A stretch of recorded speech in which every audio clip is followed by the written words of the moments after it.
Good evening, ladies and gentlemen, and welcome to Mount Carmel Area High School Red Tornado football.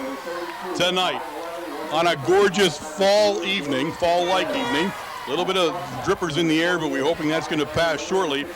We have absolutely the best game in the state of Pennsylvania going on right here in front of you.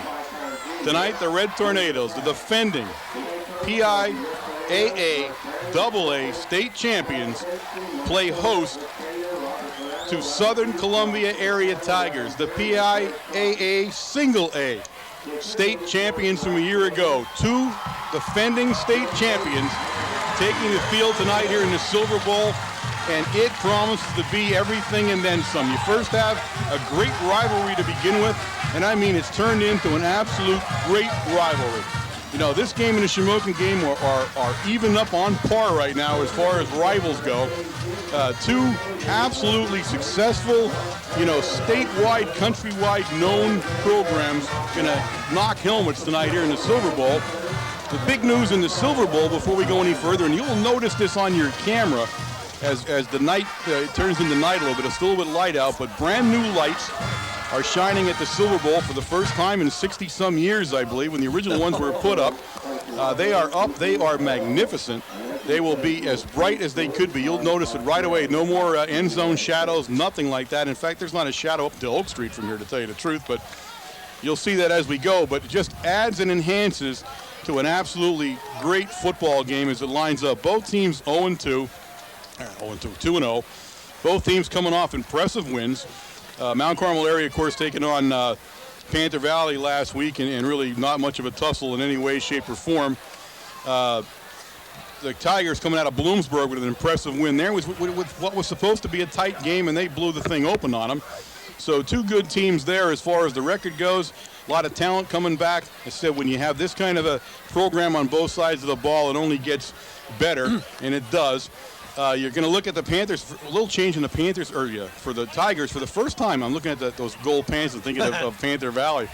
The Tigers come out in gold on the pants.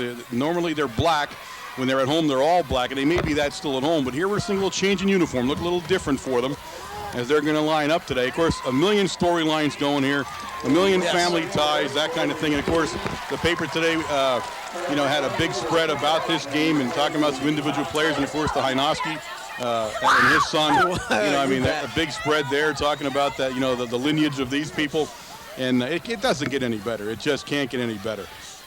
You take a look at both of these teams coming onto the field this year, and both teams, of course, through graduation, ended up moving a lot of positions in the line. Southern area, they come in with the new offensive line. The Tornadoes the same way, shifting people around the Tornadoes to get what they need to do. The Tornadoes coming in with Mike Sosnowski, also a first-year quarterback, along with Latour from Southern area. The way they match up experience-wise, I think this is going to end up to be one excellent game. Yep. I mean, we look at them team-wise, probably a little bigger team for Mount Carmel area, slightly smaller. Southern for an A team, always a large, big team. So, I mean, as far as size across the line goes, they're slightly smaller, but slightly. It's not going to be any big difference. But I don't think so. Just a little bit different than we might be used to from past years. But the same Southern football, the same tradition, that same will to win. And they won here decisively one other time on this field, more so than many other teams ever did. So we'll watch and see. This thing's getting ready to go. Mount Carmel area will receive the kickoff from the Tigers. Getting ready to kick off down there for the Tigers is 59. And that's Dan Kreischer. Dan's a center and a tight end there. And he lets it rip. Goes down the middle of Chicatano, and the speed back trying to get outside. He's trying to get around that corner, and he's going to make the corner a little bit. And he does, and he's going to take it up to about the 29-yard line, where it looks like it'll be 1st and 10, and we'll say 28-yard line. 1st and 10, Red Tornadoes, first offensive series of the night for Big Red. Chicatano coming off an ankle injury from the Pius X the first week. In about the third quarter, the end of the third quarter, he took a high ankle sprain, sat out last week, and of course he's come back. He looks pretty good out there running right now. One of the guys immediately to watch on Southern is 41 Admire, the linebacker. He is all everything. Ball goes up to the up back in the offense. Leonovich with the carry. He takes it over the 30-yard line. Pickup of about 3 yards on the play. It'll bring up 2nd and 7 for the Tigers. Or as Phil just called it, a long 7. So Chickatano pops out along with Morgan here. The Red Tornadoes are going to come up in that I formation. Ledkavich now at the tailback position. Southern. They go into that heavy left with Ledkavich behind them, and Ledkavich is going to take it up to the 35-yard line. Yeah, you see Southern area shifting their defense around, watching where Drew Ledkavich is at and Leonovich, and lining up to the power. I would assume they are going to key tonight if you watch that linebacker jump back and forth. He's going to be right in front of Drew Ledkavich all night long. I was going to say, interestingly, they ran right at him on that power formation. Lined up, and that's usually something you see in short yardage or goal line. But we see it very early in the game on a somewhat longer yardage down. So, and I guess you're going to see all kinds of things you haven't seen so far this season in this game as they get ready to unwrap everything that they've been keeping hiding and in the dark for a while. So Sosnowski brings him up and he drops back to pass. He looks over for Morgan. It's blocked at the line of scrimmage. Number 62 for Southern area. That's Blaine Madera on the block. He's going to bring up 4th down for the Red Tornadoes, and they'll be punting for the first time this evening.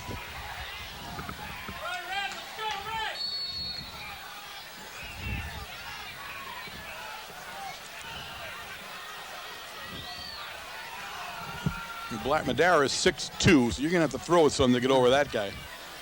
Number 31 for Southern, and number 4 back to receive the punt.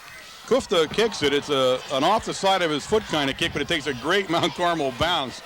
And it's going to bounce dead down at the Tiger 41-yard line, where it'll be 1st and 10 for the Tigers.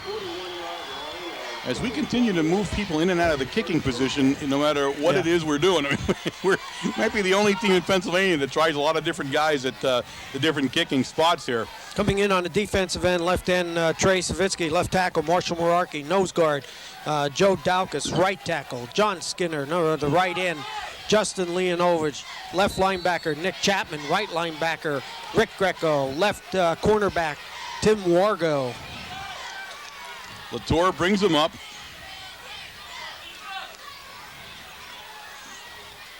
He hands it there to number 20 out of that wing T formation. That's Brandon Traw, and you'll hear his name a lot. He's one of the main featured backs in this offense. Finishing up the defense, the number 32, the right cornerback, Damian Chickatano. The free safety, number 2, Drew Ledkavich, and the strong safety, number 4, Matt Kufta. 2nd and 8 now for the Tigers. 2-yard pickup on a play for Traw.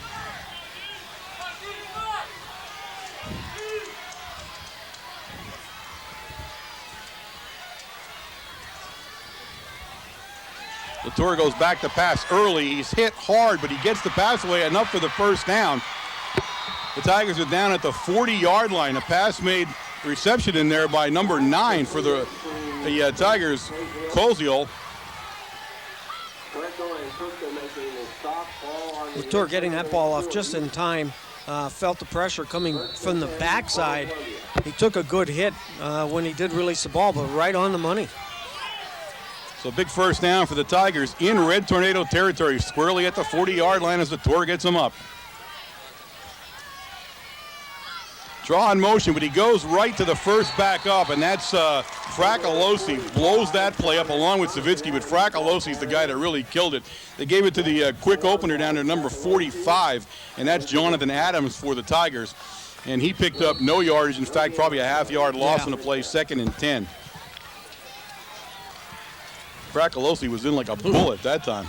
Fracolosi's my man for this year. I told you he's the all-around man on this team. He's all over the place.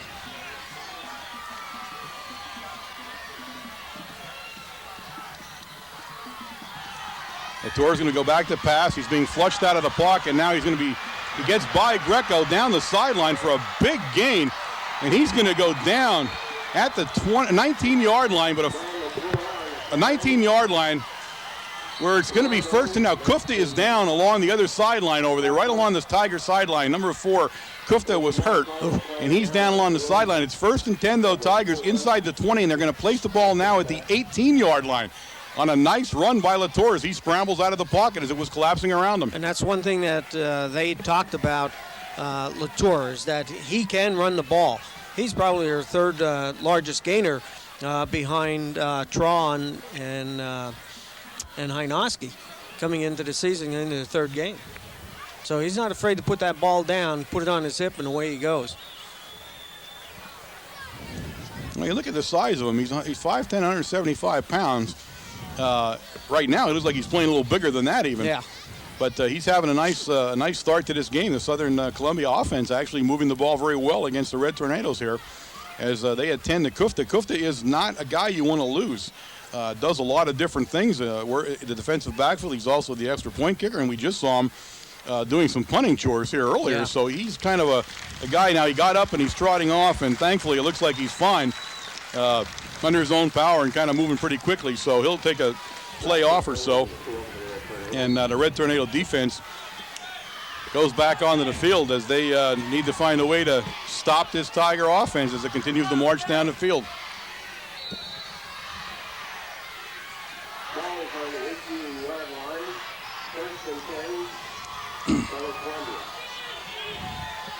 Scheiko, number 37, goes in. Red Tornadoes change their defense right at the last second here. As Latour puts Hynoski in motion, he's going to give it to Hynoski. Hynoski's got some room, and he'll take it out to about the 15-yard line. Gain of 3 on the play. It'll bring up 2nd down and 7 for the Tigers. First time we've seen Hynoski carry the ball tonight, and he is the highly touted freshman here for the Tigers. Southern comes out, spread everybody out, left one back in the backfield, and bring Hynoski from the wing position around.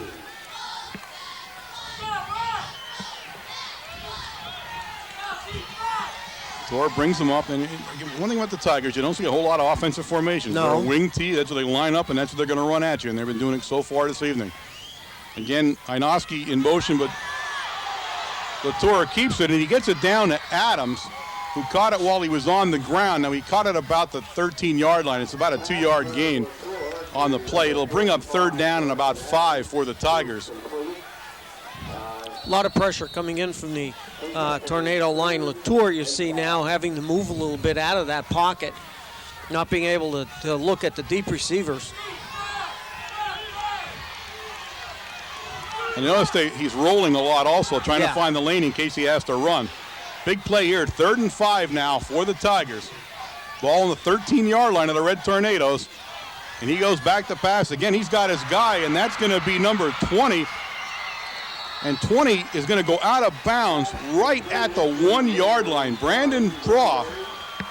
Nice flare pass out to Traw from the wing T formation. The ball now 1st and goal from the 1-yard line as the Tigers are taking it to the Red Tornadoes early here in the first quarter. And they're not doing anything special. All he's doing is rolling out. And you said if he doesn't see anybody, he's going to tuck it and run. And that just might be the problem here. We're thinking too much about the run rather than, going in and protecting them and taking care of those those receivers.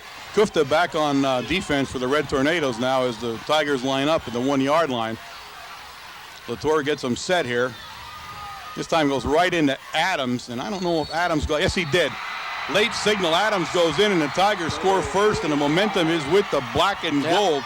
He barely got in, but that's all you got to do is barely get in for the touchdown. 6-0. Southern Columbia at the 6:37 mark of the first quarter. The extra point attempt to follow. Not the way the Red Tornadoes probably scripted this, but nonetheless, they are coming out. They're fired up, and they're playing error-free, tight football. They're doing a good job on offense. That's right, and the quarterback, and he's the one making the plays back there for Southern. Kreischer's going to put it up, and I'll wait and see this one. That's good. He's good. Looks like I can never tell from the angle we're on that goal. And the other one I can tell. This goal post I can't. But guys, at the 6:37 mark here at the Silver Bowl in Mount Carmel, the score, the Tigers of Southern Columbia area 7, the Red Tornadoes 0. The Tigers getting ready to line up and kick off. A little different opening, I think, that a lot of people had thought. Of course, you know, you hear all this talk and all about football teams in high school ahead of time, and you know, there's 2 million experts on exactly what's going to happen. You know, if we could be so expert about stuff, we'd all be rich. You know. Well, you know, and you said this, you alluded to it right at the beginning. This game now has become the rivalry, just like Shamokin and Mount Carmel. Oh, absolutely. I mean, it's just. You know, it doesn't matter who has what. Both teams are going to come out and they're going to play 120%. Absolutely, absolutely.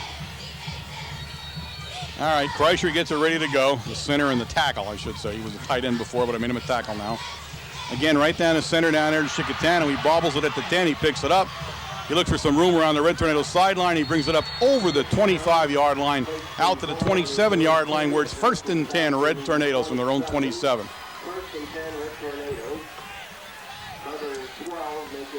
Coach talking to Sosnowski down there, giving him the final instructions as he comes in.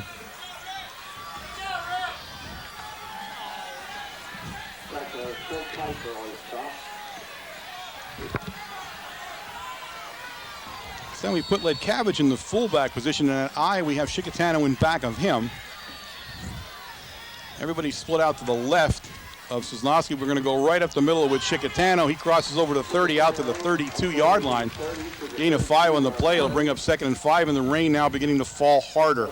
We had hoped and were told that this rain would hold off until tomorrow morning, but it was drizzling on the way in here, and you can tell from the sky and around the mountain that it's settling in on us, so it's raining a little heavier than we had expected, and it looks like it may continue, so a little bit added difference here to the game.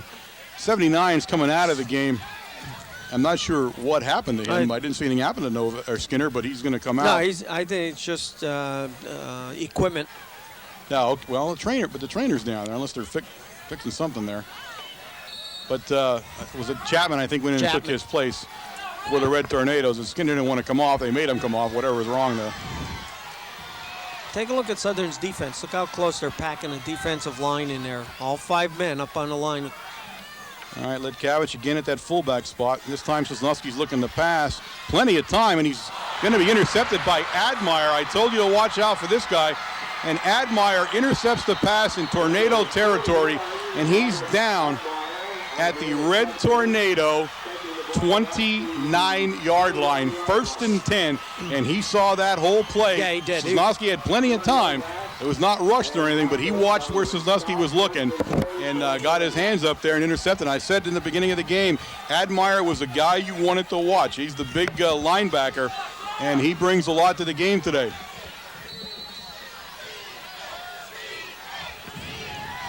He's 6'2", 210, and he'll stick you.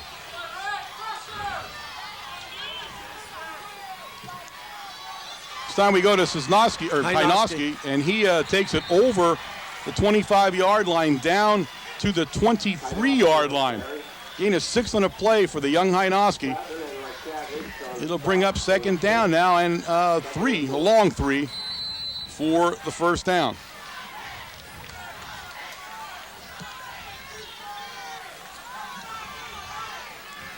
All Southern Columbia here to start this football game, and we're in the 5-minute 14 mark here of the first period, and they are again threatening here in Red Tornado territory as Latour brings them up. Tornadoes jump into a 6-man line now. This time we go to Adams, the up back, and he's going to be brought down almost immediately in there, and that's big number 71 for the Red Tornadoes, Marshall Merarkey, who meets him just about the line of scrimmage. They're going to place the ball at the 21-yard line. I don't know if the coaches had noticed something when Southern comes out, but they brought their corner man up, put him in the line right where the ball was going. So it's going to bring up 3rd down now and 2 for the Tigers as they line up in the T. Latour brings them up. The Red Tornadoes again in the same defense you saw in the last play. He fakes it to Adams, and he's trying to get around the end, and he's not going, well, and maybe he will do it. We'll see where his forward progress when he stopped dead there right over the 20, and I do not believe he has enough for the 1st down. It's going to bring up 4th down and 1. It was hard to tell where they were going to give him. They were looking to see where he put his foot down at. So it's 4th and 1 now for the Tigers. Ball at the Red Tornado, just inside the Red Tornado 20-yard line.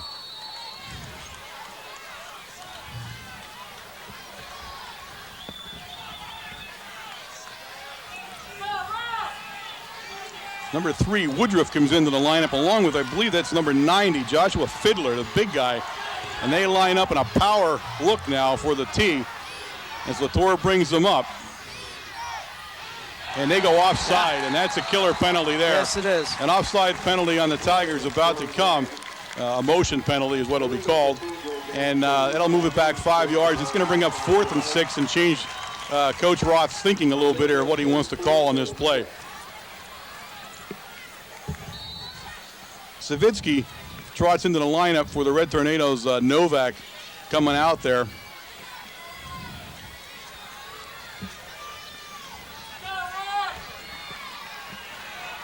All right, we'll see what we did here differently now as Latour, and he's going to call a timeout. He's not sure what it is they want to do. The Red Tornadoes have changed their defense when they got down here a couple of times now, and it's given them the Tigers a little bit of problem. Well, the way they've changed it, if you remember in the first 2 games when we were changing our defense, we were going from a 5 and we were jumping into a 4-man line. We're going to a 4-4, covering the flat a little bit. Tonight, we're not doing that. We're not jumping. We're loading up the line.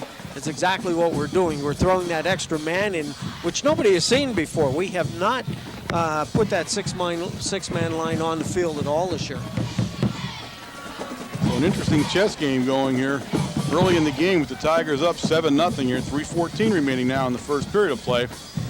As this timeout comes to an end, Coach Roth will decide what he wants to do now in this different down. It was tough to get a different play, and they were so set for the 4th and 1, and then they have to change like that. So they need to take a little time out and think about it. They're still in Red Tornado territory at the 25-yard line, so they're still within striking distance. They don't want to blow the opportunity if they can help it. All right, Latour brings them up.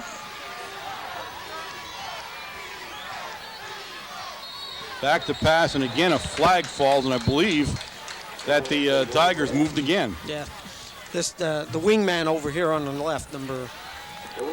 Illegal motion on the play, so another 5 yards, and the Tigers have shot themselves in the foot the hard way. Now it's going to be 4th and 11, and now they're back out at the Red Tornado 30-yard line. And I'm sure it sort of gets Roth a little upset. He called timeout to come out. Oh, absolutely. With the 4th and 6 to set up that play. Yeah, and, absolutely. So you got to keep going to the playbook and changing your philosophy for each down here as they're having penalty problems here when they got down deep. So now with a 4th and 11, probably a passing play as Latour comes up.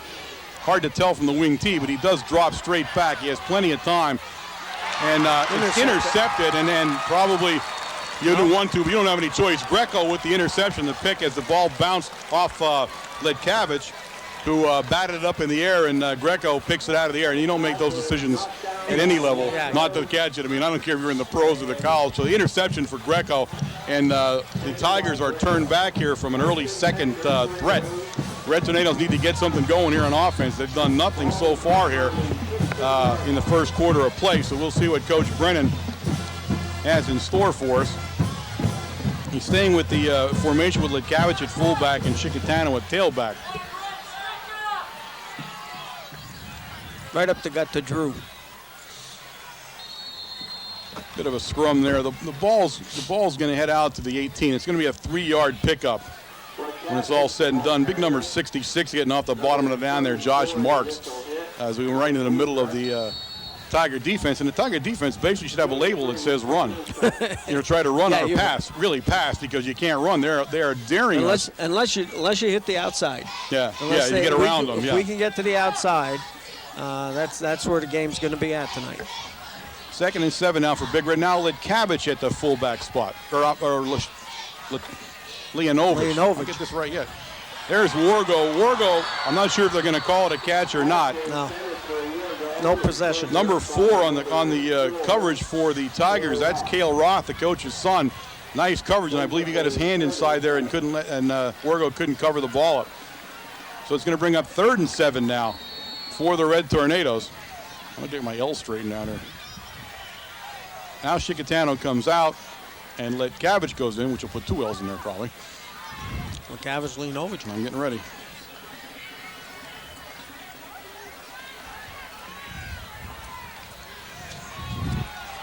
That's what they'll line up. Leanovich gets into the. All right, they're going to go to a shotgun now, and they're going to both stand back with Letkavich now going in motion. Leanovich will stay back to help block, and he does as they come right at him. They go to the opposite direction to a screen, and that's Greco. But number 3, that's Doug Woodruff. Doug Woodruff for the Tigers all over the tight end screen there and blows it up, and the Red Tornadoes are going to have to punt. Yeah, that was a beautiful move on his part. He just got inside the mix there and made the tackle. They're lucky he didn't intercept that. So another tough offensive series for Big Red as Kufta goes back in punt formation.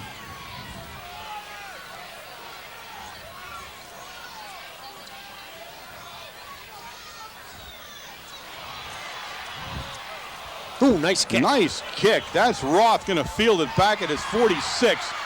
Great kick by Kufta, and Roth got some room now, and he'll be brought down in there finally by Letkavich, but he's back in Red Tornado territory, and the Tigers have spent the entire first quarter there down at the Red Tornado 43-yard line, 1st and 10 Tigers. And I'll tell you what, you see the last 2 plays, one a pass play from Latour and this punt play from Kufta, and what the rain is doing. The ball was a little lofted on the pass. Kufta drops the ball, although he kept his head the whole time. He didn't panic, and he had a good kick. So the Tigers taking it to the Red Tornadoes early in this football game. A minute 34 in the first quarter remaining here as Latour lines them up. He gives it to Traw, trying to get around the end, and he'll take it down to the 40-yard line. He's going to be tackled in there both by Greco and Chapman and Letkavich on the stop. So inside the 40, actually closer to the 44-yard line. Pick up 2nd and 6, about 4 yards. About 4 yards. 2nd and 6 on the down coming up. So the Tigers moving the ball a little bit here early in the game. And it was nothing fancy in that play. Traw was in motion, and he just got the ball and went for the end, looking for the wing spot. T. They're going to give it to the. Yeah. They're going to give it to Adams, or they're going to give it to Traw on that play. Latour back to pass. That's a busted play there because nobody went down for it. He had 2 guys in exactly the same position down there. Number 27 was out, and that's Hynoski. He also had Roth in the exact same spot. One of them was probably supposed to go deep on that play. Or the quarterback thought that went deep, one or the other. But so it's going to bring up a 3rd down and 6 now for the Tornadoes. Number 26 goes into the lineup for the Red Tornadoes, and that's Ray Kraniak. And he's coming back off of an injury. This is his first game back. Latour again back to pass. He's got Hynoski out there in the flat, and Hynoski's going to have the first down. Kufta's going to bring him down, but not before the Tigers move the sticks. 1st and 10. Tigers at the Red Tornado 31-yard line. Hynoski just out. All he did was a straight dive down through. Everybody left him go. He hits the flat and picks up the first down.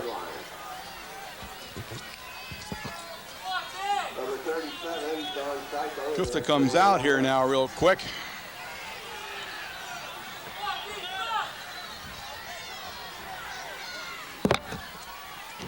Latour's going to pass again. He fakes it, pumps it, plenty of time. He's got Traw wide open, but too far. Traw was wide open down there about the 12-yard line. The Red Tornadoes were talking to each other, but he was wide open. Somebody missed him coming out. And plenty of time. The key here is Latour is not being pressured right now to throw the ball. And you see Drew comes over to get instructions off coach and on who was supposed, the defensive coach did, and who was supposed to take that receiver. Fracolosi is hurt. He's down on the bench. You just saw a picture of him. That's who that is, the nose guard, and he has his shoe and everything off, so we're not sure what's going on there. We're going to give it to Traw and then to Hynoski on the reverse coming out of the T, and Hynoski, nice run by Hynoski. Letkavich brings him down along the 31-yard line. 21-yard line, I believe. Yeah, 21-yard line. It's going to be a first down. It's going to be very close, but it is a first and down. 10 as Hynoski in a nice reverse there coming out of that tee. And you'll see that 10 more times tonight. That's what they run. So he had a nice head of steam on him, and that is going to bring the first quarter of play to a close here in the Silver Bowl, with the Tigers leading the Red Tornadoes. With the ball. The Red Tornadoes have their hands full here tonight with the Tigers. Rain, unfortunately, I hate to say this, the rain becoming heavier now as we get a little bit later into the game. And it's not, the fact that it started so early is unfortunate because it's not supposed to stop. It should rain through this entire game now with the start the way it is. So it's going to change a little bit the way the two teams operate, although the Tigers with the advantage in the rain because the wing tee really doesn't care what the weather is. On the ground, like they run, it's really to their advantage actually if it gets muddy. Now the field's in perfect condition, so it will not be, I mean, we can't get that kind of a downpour to make it muddy, but it will be a little bit different for both teams as the rain continues. Latour's got him up. He is at the Traw trying to get around the end, and this time Traw's not going to do it. He'll get down to the 20-yard line, a gain of 1 on the play.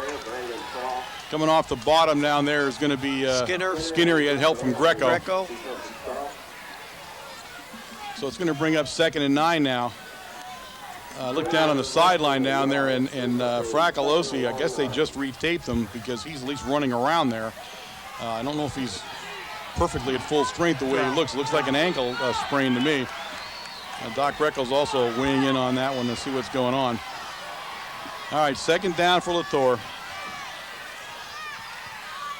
This time he goes around. He's gonna. This was a run from the start, to tell you the truth. He wasn't down at the 20-yard. He did a lot of running and gained no yards as Litkavich throws him down. Yeah, and there's a case where he needs to keep going up and down. He was trying to get fancy there, and he was running a lot, but too much speed for the Red Tornadoes. So it's going to be 3rd and 9 now on the play. That was not when you said pass, I was looking. It was never designed, though. He was running all the way, and we've seen that off of Southern for a few years now. A design play. Justin Leonovich coming out. He has either a cramp or an ankle injury. He was limping off. Novak. Jonathan Novak, number 66, has gone in. He goes over at that end position for the Red Tornadoes. As Latour comes up and he's got his wideouts wide out on this play, both left and right. And he goes back, and now he is going to pass. He's under a lot of trouble. He's trying to get it to Adams. And Adams, the fullback in this position, and Adams has the first down, I believe. It's hard to tell from the angle, but I believe he picked the first down up. He's down around the 11-yard line. He needed to get to the 11. And if he's inside of it, it's going to be a first down. And I believe they're going to measure. That's how close he is. But kind of a screen play out to Adams, who not normally you would figure to be in there. The way that looked, as I was watching, I had the binoculars tonight. And I'll tell you what, Latour had a lot of pressure on him that time and was going back. And all Adams did, he was supposed to stay in and block for him. And all he did was released and found an open spot, and Latour hit him. All right, it is not a first down. I mean, it's awful close. It's within inches, but it's not a first down. I said it's very hard to tell from this angle what it is, as Daukus will go in there for, I believe, Kraniak coming out of the game. And Daukus going in there with the beef, and he'll get in the center of that line. Nothing fancy going to come up here for the Tigers. It's 4th and less than 1. It's less than a half yard. So my bet is Latour. Yep, right up the middle. Don't We're pinching in. Don't fool around with it. Just go at it. He does, and he gets it. He got it. I mean, it's great second effort by Latour. He originally did not have it, but great second effort by Latour as he just kept inching around there trying to find that little crease, and that's what you do in a quarterback sneak. Just stay long enough up, and you might get it. So nice play by the Tigers and Latour there. They pick up the first down, and it's 1st and 10, about 3 inches outside of the 10-yard line. So they can, let's see, maybe they can't. Let me see, yes. Well, they don't have the sticks up. They just have the down markers. I'm sorry. They're right on the 10. Okay, right. It's hard to see. It's really hard to see on that side of the field, but it's going to be 1st and goal from the 10.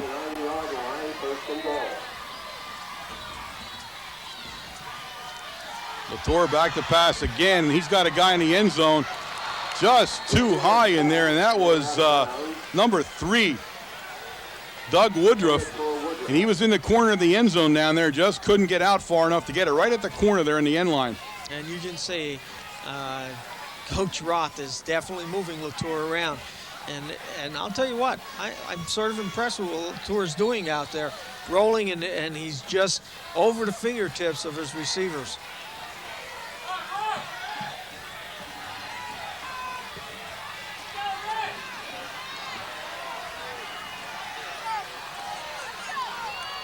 A little conversation going between the three backs there before they get going there. 2nd and 10 for Latour.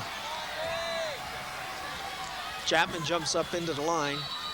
He's got Traw with the ball, but it was a late flag. I don't see what they call there. I didn't see movement from the Tigers. Let me see what the call is going to be. Oh, motion. It is motion against the Tigers. I didn't see it that time, unless Traw maybe took the step. It's hard to tell. But I mean, it wasn't something that was very flagrant because it was a very late motion foul. The play had started already before he got the flag out. So it's going to bring up 2nd and goal now from the 15-yard line. And these motion penalties are going to be the highlight of the night right now for the Tigers. If they can't overcome them, they're in scoring position. They're pushing the Red Tornadoes around here and just shoot themselves when they get tight down here. Yeah, Lee Novich is back in at the defensive end position. A split backfield. First we've seen this tonight from the Tigers. He fakes it to Hynoski, looks downfield, and it's going to be intercepted by Wargo. And Wargo's got himself ahead of steam. If he can get around this group here, steps out of bounds. He steps out of bounds at the 45-yard line of the Tigers. Look at Brennan. But a big interception by Wargo in the end zone. Yes. Takes the ball out to the Red Tornado 45-yard line. They're bringing it back to the 45. They said he stepped out of bounds right there. Here you see it. Watch. You see the play coming at you. Watch. He's right in the end zone now. 2 yards deep in the end zone as he makes the turn. And they didn't think at first he was going to run back out with it, but he did. And I'll tell you what, he was one guy away from a 102-yard touchdown run. Skinner had a great block down there on about the 5-yard line. That gave him some running room up the sidelines. So life on the Red Tornado side of the ball here now as they come up 1st and 10 after the big interception turns the Tigers away. They go to Chickatano, and Chickatano is just completely balled up, and a flag goes down right at the tackle. And I believe, and I could be mistaken, but I'm guessing it could be a face mask. They may have gotten a face mask. It's got to be something. There was 2 guys on Chickatano making the tackle. He was the ball carrier. There it is. I thought so. And you're right. Face mask on the Tigers there. The play was going nowhere. They were all over the play. But somebody reached out and grabbed the helmet, and it's going to be an infraction against the Tigers, and it's a small one. It's the 5-yard variety, so it was unintentional, obviously. The ball will go out to the 46-yard line, and it's going to be, well, for all intents and purposes, still 1st and 10, to tell you the truth. 10. Lee Novich is back in at fullback. He was out a couple plays ago defensively with the limping. Right. Lee Novich, and then he has Chickatano in back of him in the I formation for the Red Tornadoes. And this time he goes to Leonovich, and Leonovich is going to pick up 3 yards on the play. It'll bring up 2nd down and, let's see where they place it here. 2nd down and 6. About 4 yards on the play.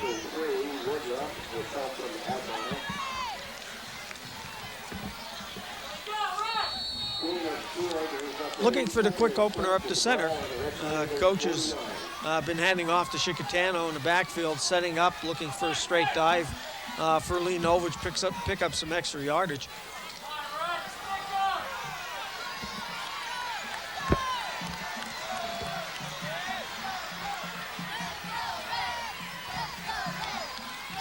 This time Litkavich has the eye back. Litkavich gains some yardage up over the midfield stripe into Tiger territory. It's going to bring up a 3rd down and 2 for the Red Tornadoes. 3rd and 2 at the Tiger 47-yard line. 7:58 remaining here in the first half of play. The Tigers of Southern Columbia leading right now 7-0 over the Red Tornadoes. Fracolosi goes in. Looks like the right tight end position. Greco drops back. Pitch to Litkavich. We're going to try to get him outside. He cuts back inside, and he's going to come up just a little short, I believe. We'll see where they place it. If they leave it there, They moved it back. He's just this side of the 45. He needed to get at the 45 to be a first down. So they're going to go for it, I'm sure, as he sends Cisnowski back in, and he also sends Rakalosi back in on the offense, as the Red Tornadoes will line up with a 4th down and less than 1. You talk about a swing of emotions on this play. Yeah. They line up in that full house. You see where they give him. No, watch where they're giving it to him, though. He's at the 40. Let's see where they put it down at, because this guy down here is close. He didn't get it. He didn't get it. The Tigers have turned the Red Tornado offense completely dormant right now. Dormant is the best way to describe them, as they are struggling against an inspired Tiger defense, turning them away with 4th and about 6 inches, and they take over the ball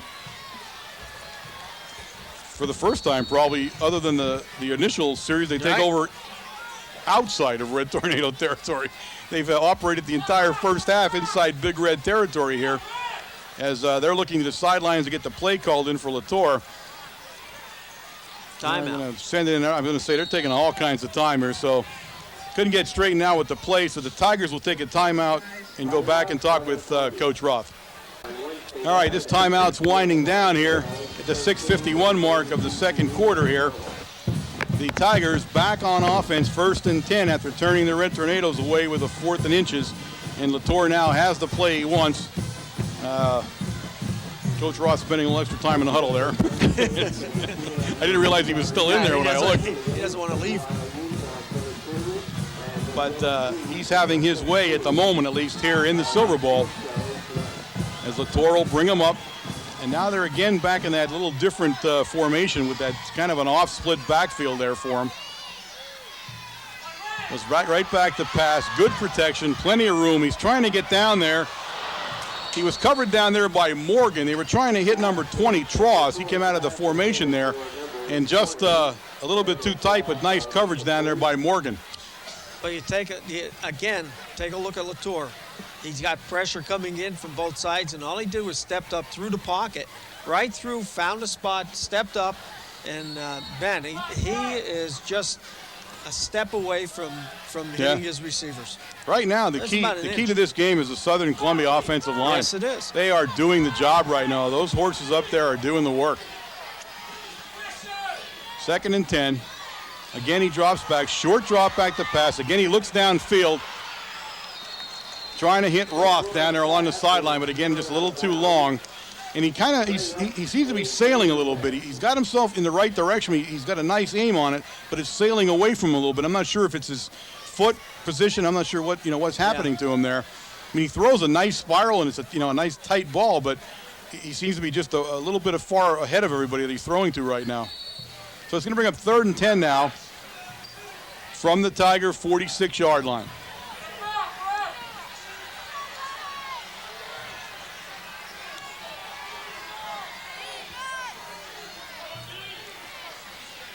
Back to pass he goes again. No pressure on him.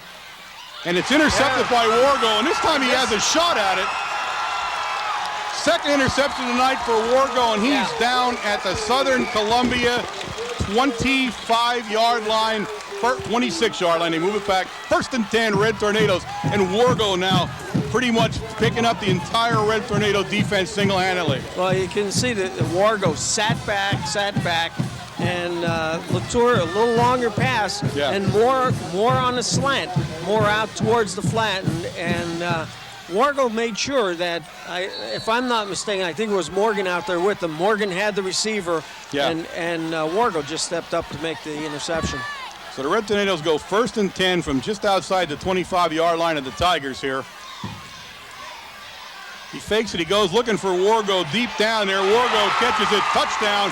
And a flag on the play, and it's going to go against the Tigers. It'll be defensive problems down there for the Tigers, but it's a touchdown for the Red Tornadoes.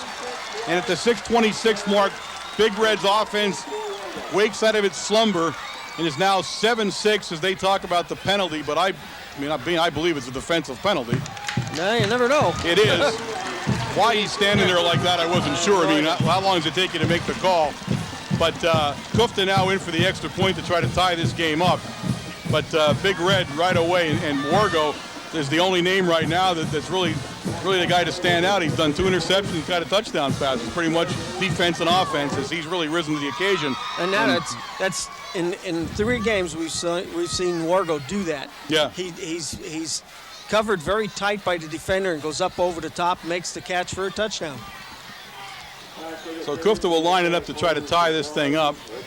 We're taking an extra long timer to get this extra point set up after the penalty, I guess, but Kufta now gets himself set for it. He's perfect so far on the season. I don't want to jinx him, but so far he's perfect.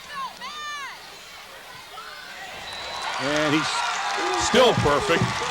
So at the 6:26 mark, the Red Tornadoes come back to a cheering home side, tied up 7-7. Wargo just all over the field trying to ignite a spark with the rest of these guys and get them back in the game, and they are now. Whole new ball game here. The rain also has stopped, folks. The good news is the rain, at least for the moment, has stopped, although it looks extremely ominous. It is not raining. Yeah, you have to tip your hat off to Wargo, man. He's playing one heck of a defensive game in the backfield.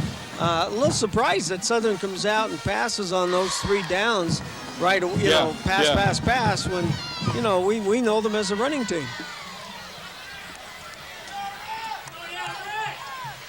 Slater and Traw down deep for the Tigers. Drew LeCavage. I'm not going to announce who's kicking off until I see who lines up, since any number of 8 guys can be doing it. But LeCavage lets it rip. He knuckles it down there. It's going to be taken down about the 18-yard line by Slater. And Slater's got himself a head of steam down there, and Slater's going to be brought down after a good return up at the Tiger 42-yard line, 1st and 10, Tigers. Nice run back by Slater. Drew LeCavage coming from his kicking position to make the tackle, along with number 83, Fracolosi.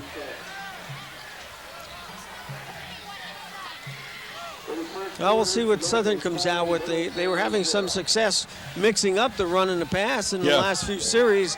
The last time it was just 3 passes in a row.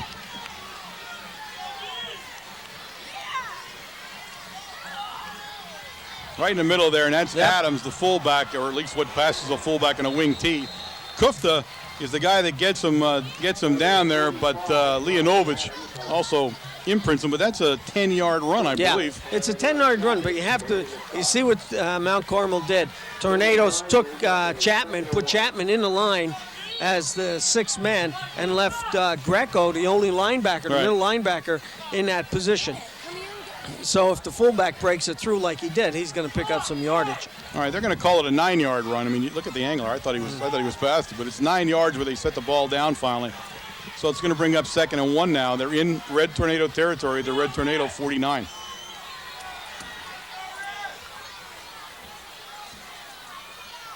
This time a pass from Traw, and Traw, they were trying to get down there to number 3, Woodruff. But Wargo all over the play, and actually the closest guy to it was Wargo. He was thinking of his 3rd interception of the evening tonight.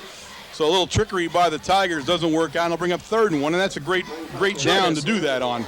Yeah, you have a down the waist there, and you know the Tornadoes might be setting up, to protect the run, try to stop them from picking up the 1st down, and you catch somebody sleeping a little bit and throw a pass like that, deep.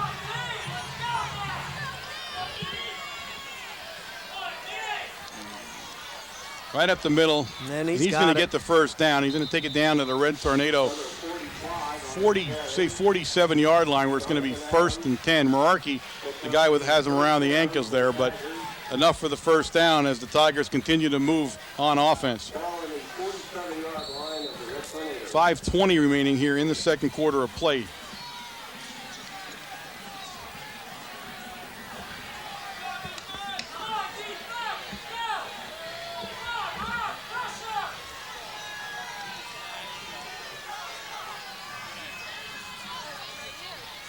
Time it's going to go to Traw as he tries to cut up field, and he's going to go about 1 yard on the play. We'll give him. He's going to hit the 45-yard line. We'll give him 2 yards on the play. It'll be 2nd down and 8 as Greco wrapped him up as he turned upfield. Yeah, Trot looking for a hole. He saw that the outside there was completely blocked. And he tried to step up through where the guard or the tackle in the end would have been. And of course, the back pursuit. I think the Tornadoes are starting to stay in positions a little bit more rather than chasing like they did in the first quarter. And 2nd and 8 now for Latour. And we go jump into that extra lineman now. And we're going to go to a reverse, and we're going to give that to Hynoski. And Hynoski's got some room, and he looks tough running. Yes, he really does. He gets through makes the cut right at Leonovich and cuts inside of him as they shielded Leonovich from the play. And he's going to pick up enough for another first down. Leonovich about 9 yards in the play. Yeah, Leonovich almost made the tackle. He did have him around the ankles. Hynoski steps right out and goes on to pick up the first down. So 1st and 10 for the Tigers at the Red Tornado 36-yard line, and they are struggling. The Red Tornadoes are struggling with this Tiger offense so far here in the first half of play.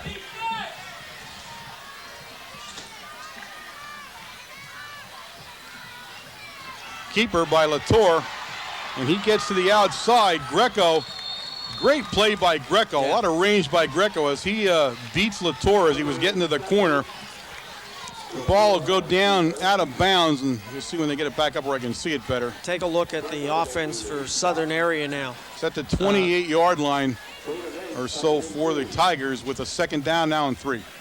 Coach Roth, if you take a look at the series they're running here, Coach Roth is running to the outside.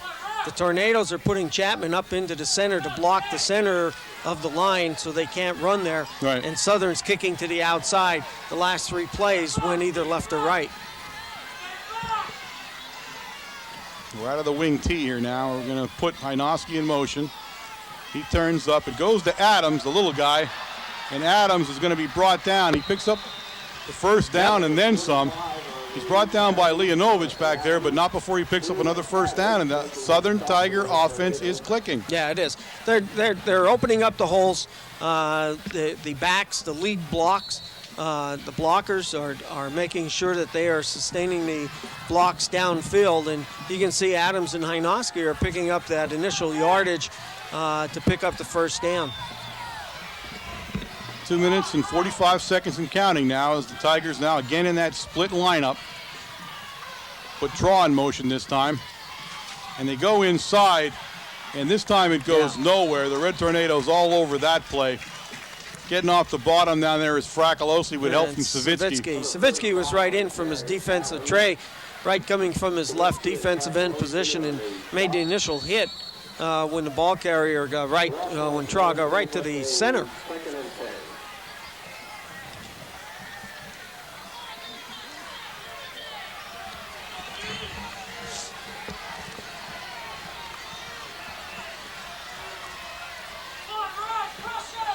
Second and 10. Latour back to pass. He finds Traw in the flat, and Traw will take it down inside the Red Tornado 10-yard line down to the 9, where it will be 1st and goal Tigers from the 9-yard line with 1:51 to go in the first half of play. Coach Roth is really making some good offensive calls here. He has us off balance completely. Yeah, that play there, throwing to Traw out into the flat, has now worked twice for them for some good yardage. Chicatano replaces Fracolosi in the Red Tornado lineup. One back in the backfield. That's Adams and back of Latour now. They got the wing tee. They're going to put Traw in that motion. They're going to give it to Traw, and he's going to try to cut outside, and he does. And he'll take it for 3 yards down to the 6-yard line. 2nd and goal now from the 6 for the Tigers. Playing there again by Greco down there, and Novak getting off the pile there. As Greco now trots off along with Chapman, both of them. And they send Chapman back in. I was going to say we're bringing both of our linebackers out, or I'm not sure where we were going there. So Chapman remains in.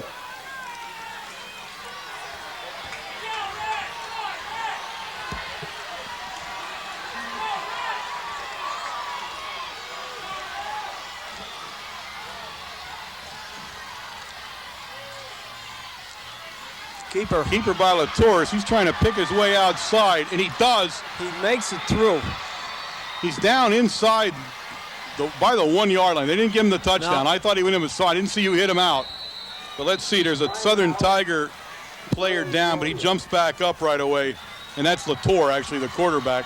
He needs to go out for a play, according to the rules, so he'll sit a play out. Not at the time you'd want him to, but they basically have to kind of just sneeze their way in here from as close. You could not be any closer and not be into the end zone for the Tigers. I'll tell you what, Latour must have great peripheral vision and field sight, because there was just a wash of defense or standing in front of him, and he cut through to pick up those 4.5 yards.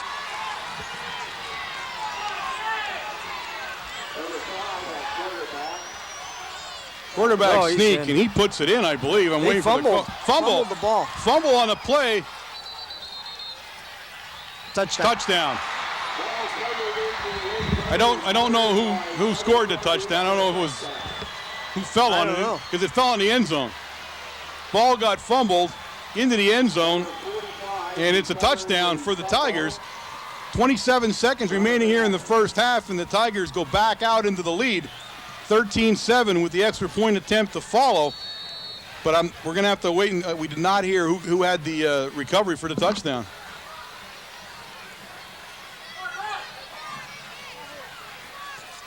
Kreischer will get lined up there. Roth is the holder.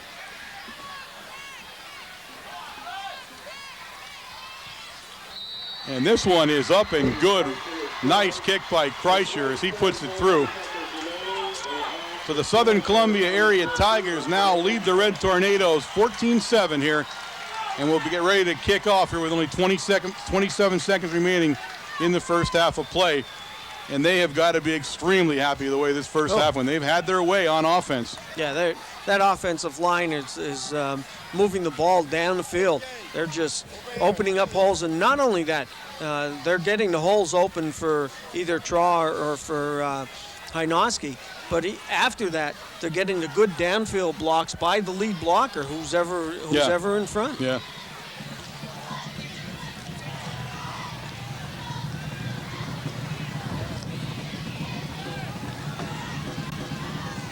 All right, Kreischer gets it lined up there.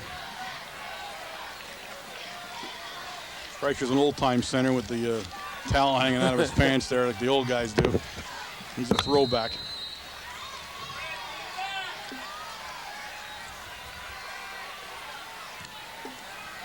He's going to send it right down the middle again. Chicatano each time with the ball as he comes upfield. He's picking his way through there and brought down by the Tigers at the Red Tornado 33-yard line. It'll be 1st and 10 with 21 seconds now remaining in the first half of play.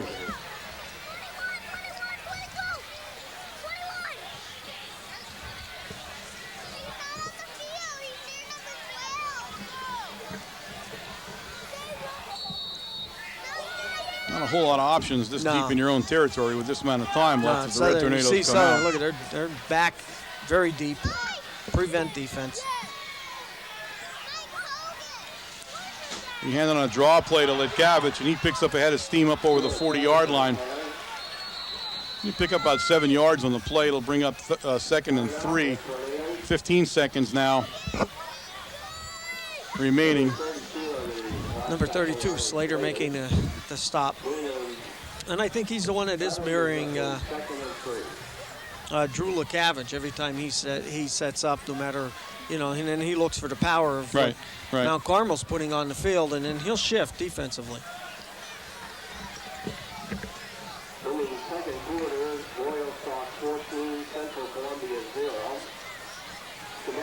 So a timeout here on the field as Coach puts one last play in here in the half, and he talks to his group out there.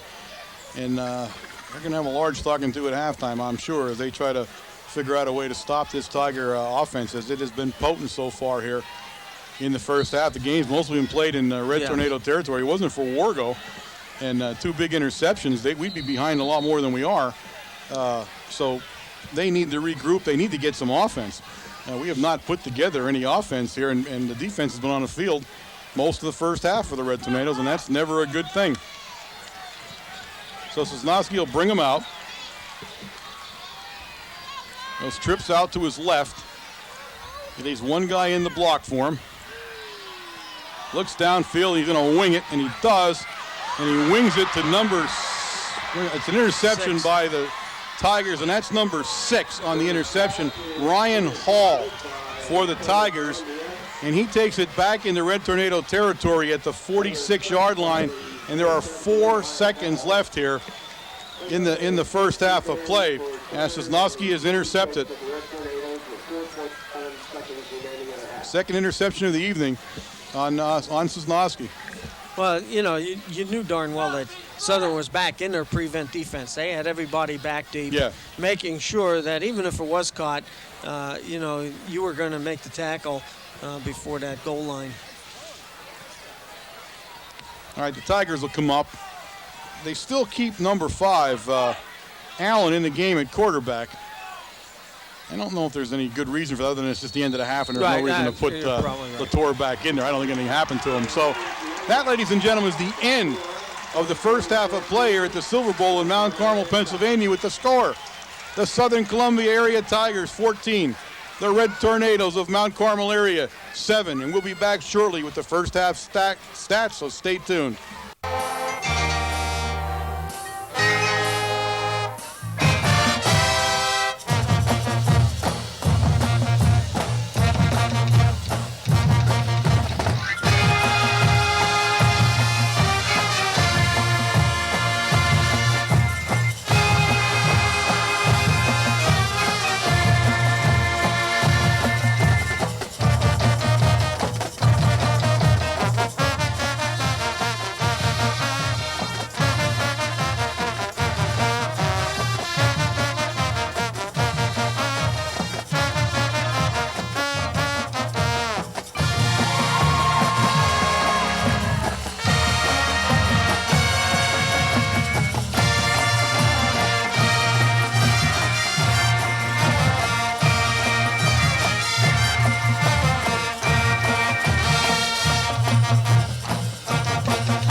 Okay, gang, we're back here at the Silver Bowl to start the second half of play between these two schools. But first, we have the first half stats, and they're not going to be pretty if you're a guy in red and white right now. You know, week in and week out, we come back and we say, boy, you know, look at the game, and their stats are going to tell you what the Tornadoes are doing, and this and that and everything else. Well, the shoe's on the other foot right now. On the Mount Carmel side, the rushing side, 9 carries for only 31 yards. Lekavich has 7 for 23. Shikatana 1 for 5. Leonovich 1 for 3. Passing 2 of 6 for 23 yards. Of course, Wargo has that 1 for 25 yards and a touchdown. And Drew has 1 for a minus yardage, -2. 1 first down for the Tornadoes. On the other side of the field for Southern Columbia rushing department, 25 carries for 106 yards, passing 6 of 15 for 56, 10 first downs. So their offense is really moving. The killer here, then you look at the TOP here as Jose has down the time of possession. Southern Columbia, 17 minutes, Tornadoes, 7. Well, so that wasn't hard to go, to believe. Yeah, and you take a look at the statistics and look time of possession, and you can see why it is like it is, and the scores like it is also. You have to remember now, Mount Carmel's got to dig its way out of a hole. They have to put a score on the board. Number one, it's going to be, you know, unless they really got a thumping in the locker room at halftime. They got to put some work on this field now to get 1 touchdown to catch up, right, let alone get ahead. Right. And the other killer, the other thorn now is Southern area gets the opening kickoff in the second half. They're going to receive the ball, so this defense needs to stuff them right here and now. It's as simple as that. You let them get ahead of steam and keep this time possession, we're not going to win the football game. I mean, it's a pretty simple equation, and you can bet that Coach Roth and his Tigers over there know that equation exactly. Yes. So that's the game plan going forward here in the second half as we get ready to start off. But again, the Red Tornadoes offensively, the worst offensive showing in quite some time here in the Super Bowl in the first half, unable to do anything. And really, not do they not only look crisp, they don't look very emotion-filled either. They're kind of flat here now. We'll see what comes out of this locker room and what they do when they get back on the field. But the Tigers really having their way right now. But they've come out. I'll tell you what, and you have to tip your hat off to the Tigers. They've come out and they have moved the ball up and down. They've come out to look like that single A championship team from last year. Yeah. You know, they're crisp. Their blocking is very well done in that line of scrimmage. And you have to remember, they moved a lot of people around on their offensive line also. Yeah. And you know, just like the Tornadoes did. Now they're doing something in the first half and needed to be done. Well, the offensive line, if there was a question mark coming into this game for the Tigers, that was it. Yep. You know, I mean, that was what everybody looked at and said they've got a lot of new guys there, and that could be where they're going to be vulnerable, at least in the very beginning, because the wing T is an extremely complicated offense. You know, you got to do a lot of different kind of blocking, so it takes a while sometimes for that offense to gel, but I'll tell you what, they have a gel here before the season started because they're doing very well in the first 3 games of the season with it. All right, we'll get ready to start this thing now as Cabbage lines it up. We hear the whistle, and he gets going here. And he's going to kick it down there to Traw, right at the 10-yard line, where Traw will take it upfield. And he's brought down at the 25-yard line. And getting off the pile down there is number 21 for the Red Tornadoes, and that's Ryan Kogut. Yeah, but number 12, Mark Ambrose, goes down. He hit Traw in the arm and spun him around a little bit. Yeah, he turned him right on about the 20-yard line. All right, 1st and 10 for the Tigers at their own 25-yard line. Probably the worst field position of the evening for them.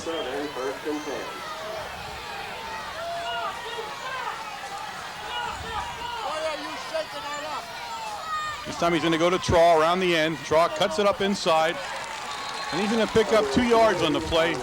He'll bring up 2nd down and 8. Looks like Kufta gets up there making the tackle. You see the replay here as he cuts across to the far side down there.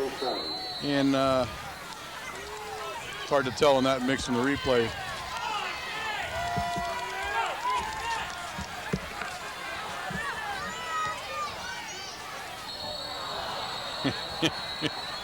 Red Tornadoes, I believe that's going to go on us. You think? Big Joe. We got motion. I didn't say Big Joe. I thought Big Joe made an unscheduled visit to the backfield, but he didn't. He was invited. So a illegal motion penalty, if there's a downside to any part of this game, and it's a small one at the moment, but it's been the motion penalties for the Tigers. They struggled that way in the first half and begin the second half the same way, and now put themselves in a hole with 2nd and 12 now. And the quarterback, Latour, did not come back in. He's not starting the second half. This is going to go out to Hynoski. We had him, and he's going to take it out to about the 30-yard line. Chapman had him in the backfield for about a 4-yard loss. He's a tough runner. Who does he remind you of? Henry Sr. Who does he remind you? Big 36 chugging around that end, boy. You got to wrap those arms. Yeah, with him, because he's a strong runner. So number 5 still in the game for the Tigers, and that's Zach Allen at the quarterback spot. We did not hear at halftime what had happened to Latour, but he did not start the game here.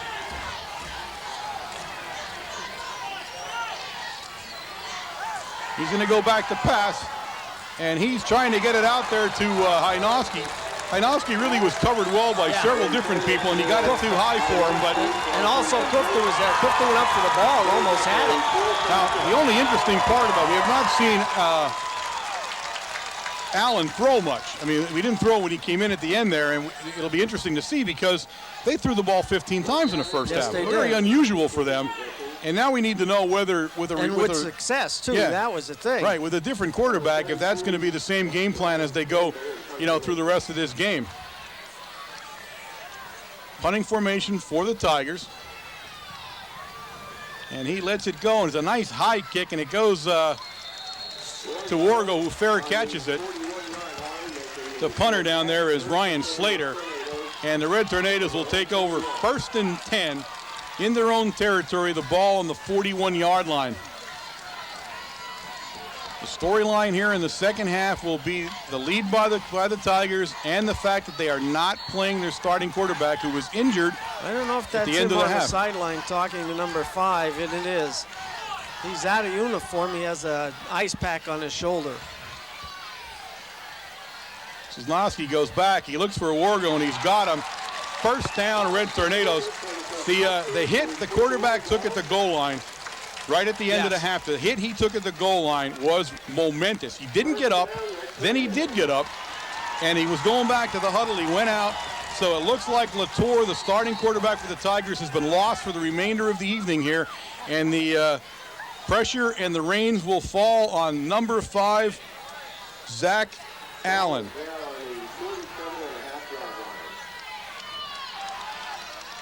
First and 10 in Tiger territory now for the Red Tornadoes. Again, Sosnowski looks to pass, and again, he's trying to get Morgan out there. Morgan can't hold on to it. He's covered in there very well by Wesley Servos. You see, that's the first time Sosnowski rolling just slightly. He goes back in the pocket and just rolled a couple steps out towards the right flank, and that's where he was aiming for number 28, Nate Morgan. Mm-hmm.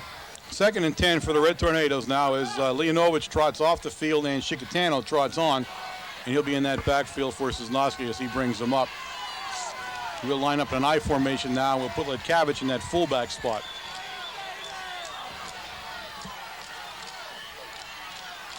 Right up the middle, and that's Letkavich, and Letkavich with a head of steam, and he's being brought down finally by about 9 of the 11 guys on defense, and he's very close, about a yard shy of the first down when they put it down. So it's going to bring up 3rd down.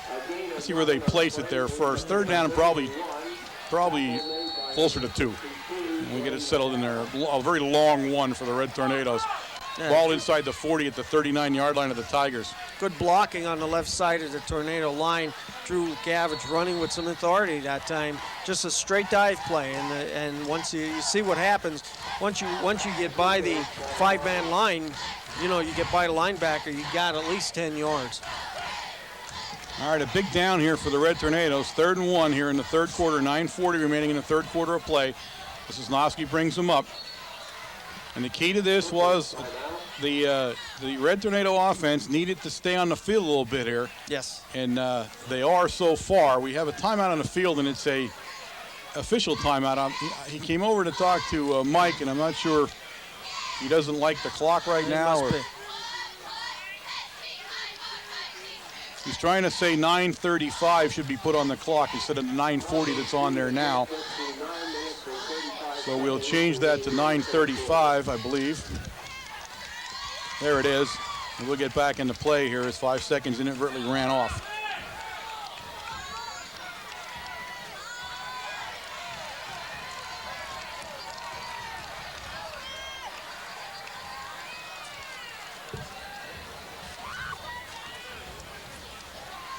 No, I'm really not sure what we're doing now. We got the clock fixed. We're talking to Coach Roth, and he's talking back and forth there.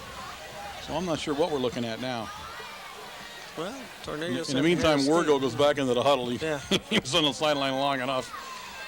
So we look like we're, at least, if we're not happy, we're at least going to agree to start the game again, and we do. As the Tornadoes come up to the line of scrimmage here. Clock is running now. Southern packs the defense in up to the middle. Full house backfield goes right up the middle, and that's Letkavich, and he almost went for it.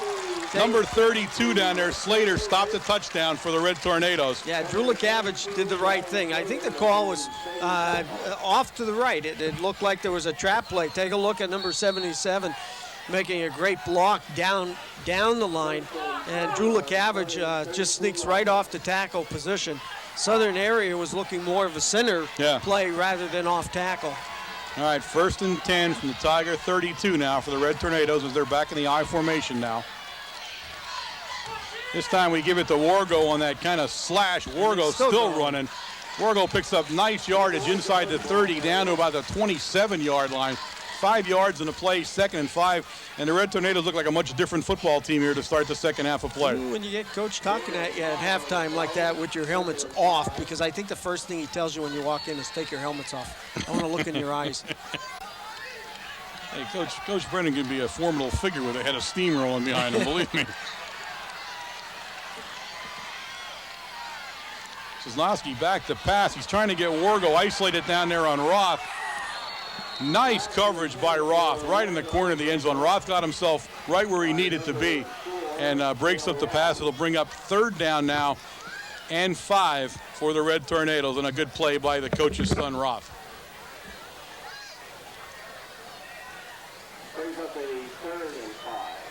Man, came out of that, kind of an odd thing for us. We came out of that full house backfield, you know, in a quick pass play, something we hadn't seen before. The only guy in the pass play is going to be Wargo. I mean, that's where the whole thing's going. You're not looking around a lot because no one else released. They're all in the backfield with you. Well, again, you're trying to get the defense to think a little bit on their feet. And that's what you're doing. You know, you put that full house backfield in, and every time we run right up the middle with that play.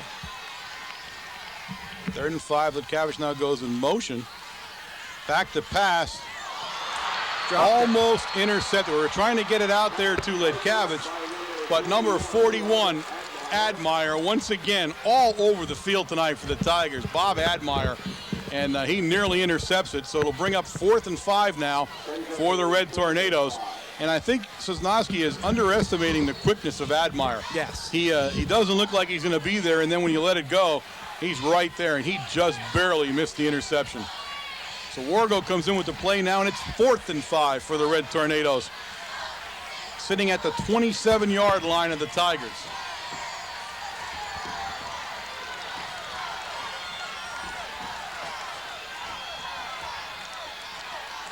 Sosnowski back to pass. Got Wargo. Wargo's free. Wargo's going in for the touchdown.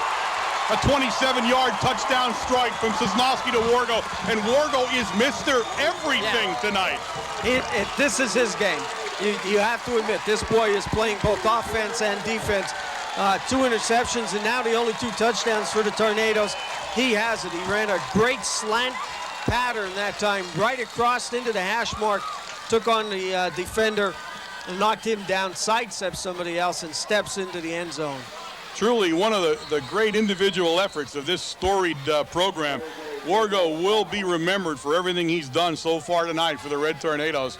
A flag flies on the extra point attempt, and I'm never sure how they can do that. I don't know either. Unless we had an illegal substitution by the Tigers. The old grab your heart and hold on. So the Tigers illegally substituted on the extra point, which is going to make it for a real big. Keep him in there. I think Coach wants him to kick. Oh yeah. You know, it's too early not to. Too early to fool around with that. We'll worry about that later. This is what the Tornadoes needed. They needed a good defensive stand. They got it, come back, strike, and score right away. Now you tied up the game. So they move the ball about a yard forward. That's all you get out of that penalty, and Kufta gets lined up there. Morgan to do the holding. Kufta puts it up, and is true. He is still perfect on the season. And ladies and gentlemen, with 8:04 remaining in the 3rd quarter of play, the Red Tornadoes have tied this ball game up at 14, and you can hear the Red Tornado faithful in front of us as they rise to their feet. The Red Tornadoes come out in the second half a completely different looking team than they did in the first half. Yeah, they're starting to move the ball a little bit defensively. They're, sort of protecting to the outside. We sort of shifted in the first half. The defense had shifted towards the center, trying to block the center up from that straight dive play or that fake handoff and the slant coming up into the center. So we bring the linebacker up into the hole. Takes one of the gaps away from the offensive line. Right. Well, what Roth did, he starts to run to the outside. Now, all of a sudden, if you watch the defense, they said Fracolosi up in the center, but right before the snap, he gets up and kicks far to the outside. Now we're protecting the outside. All right, Wargo to I told you, nobody has more people kicking off than us. Wargo's going to kick it, and it's going to go out of bounds. I really don't. I mean, I couldn't tell you why we change kickers so often. I'm not sure why Wargo particularly would have kicked, although it's the only thing he hasn't done so far tonight. So, I mean, maybe they just figured let him do that too. But the ball will go out of bounds. They're talking it over with the Tigers down see there. what they want to do. If not, it comes up to the 35-yard line. I would think they'd want to take it at the 35, to tell you the truth. They want to kick over. 5-yard penalty. Yeah, they are going to kick over. All right. We'll see if Wargo still remains the kicker now. And he may. I'm going to see who's. There he is. He's going back there like he's the kicker still. So now you have to remember, there was one kickoff, the opening kickoff of the second half, where Southern did not move the ball. They got caught in the back, back on the 23-yard line or 25-yard line. They were tackled. Right. So they might want to get their hands on the ball since they are, they're getting good yardage out of their kickoff and punt return. All right, 8:04 here as the Tornadoes get ready to re-kick it off. This time they're kicking off from the 35-yard line to the Tigers. And Drew LeCavage is kicking. And they change kickers again, so now LeCavage boots it down. He gets a nice kick. Yes, he does. Look at this. Gets it down there to 15. big number 32 as he's going to bring it up the field, and he's brought down right at the 31-yard line. He's brought down there hard. That's Chapman. Is the guy that tattooed him. That's Slater with the ball. But Percheski, number 35, and number 37, John Scheiko. So remember, as we said, and I say this, I don't mean to say that I don't know if number 5 is either better or worse a quarterback, but the difference is that he did not probably practice with the first team all week. There is a difference with a new quarterback. The Tigers have lost their starting quarterback right at the end of the first half at the goal line. And so number 5, Zach Allen's the guy in there right now for them, and he's going to be doing the quarterbacking duties for the remainder of the night.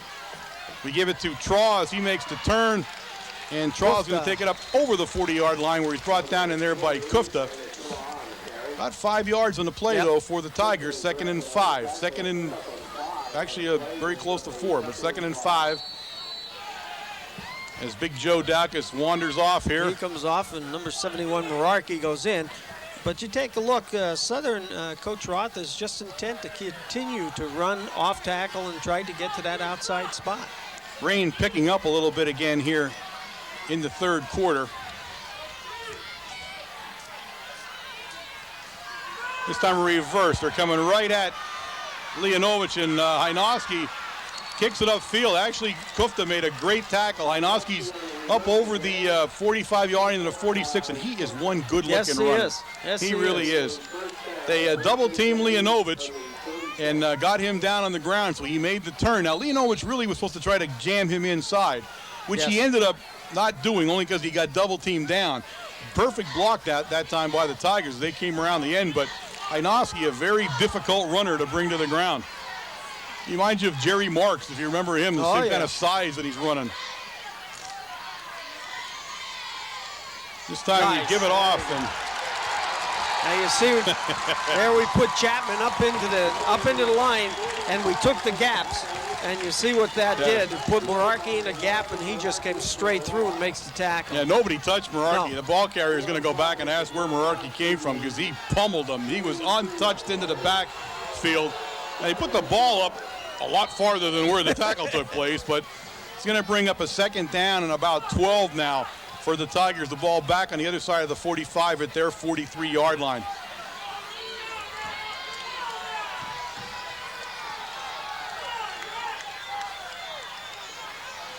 Again, the Tornadoes continued shift on defense. And this time we're going back to pass as Allen looks downfield, and he's got a guy down there wide open is number 3, and he's going to be brought down in there by Letkavich. But number 3, Doug Woodruff, on a big pass play from Allen to Woodruff, and the ball down in Red Tornado territory at the Red Tornado 17-yard line. 17-yard line. 1st and 10, and now we don't have to worry whether Allen can throw or not because he can.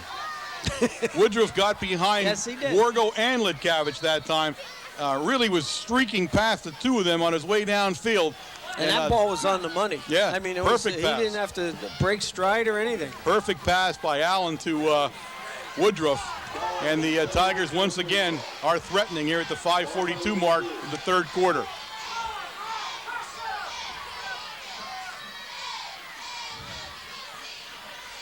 Traw with the ball. He makes the cut inside. Traw is going to take it in. He's got to the backside. 18-yard run by Brandon Traw. the halfback. Yep. And just like that, the Tigers go back on top, 20-14 over the Red Tornadoes. And the extra point to come. And again, you can see how the experience of Traw has taken over in his running. Yeah. You know, he's going to the right, and all of a sudden he saw the wall of blockers, and he cut back to the left against the wash.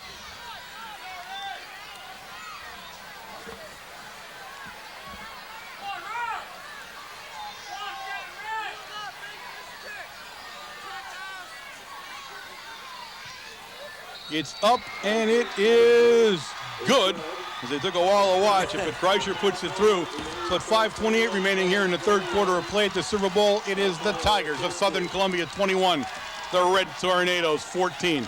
And this has turned into a barn burner of a football game. It's going to be one of those again. Whoever touches the ball last is going to end up winning this game. So we'll see here. This is back and forth here. I just got whispered in my ear here that the quarterback, Allen's actually the third string guy. He's not listed as the next guy in, and that's what I wondered about. At least that's what they're saying. Now, Conahan is hurt, and I believe he would be the second. I'm guessing this now. I was not told this, but Conahan was listed as hurt before the game. Conahan is number 8, and he's not on the field, so he is, the other quarterback. Whether or not he's second or third, I don't know, but it doesn't matter right now because Allen is he's playing just as good as anybody could ever want a quarterback to play. Whatever he was, he won't be when this game's over tonight. All right, Big Dan gets it kicked off down there, and this time it goes to Ledkavich. And Ledkavich working his way up the field. He's finding a seam there. And he's up over the 40-yard line out to the Red Tornado 42-yard line. Well, they get some good field position on his kickoff with 5:20 left. He's tackled in there by number 12, and that's Kirk Pfeiffer for the Tigers.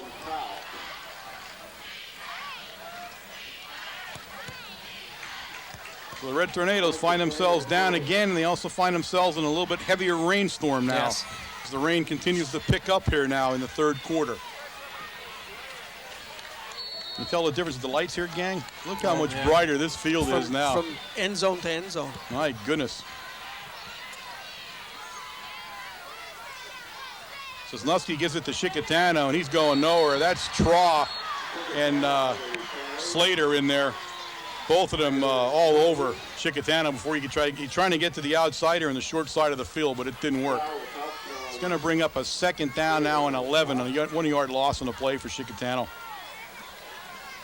Yeah, Traw and Slater playing some real good defense here. Some great fast, quick feet, lateral movement, getting to the outside.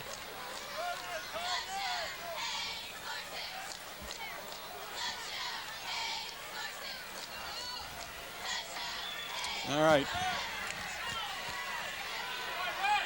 Mike brings them up. I formation.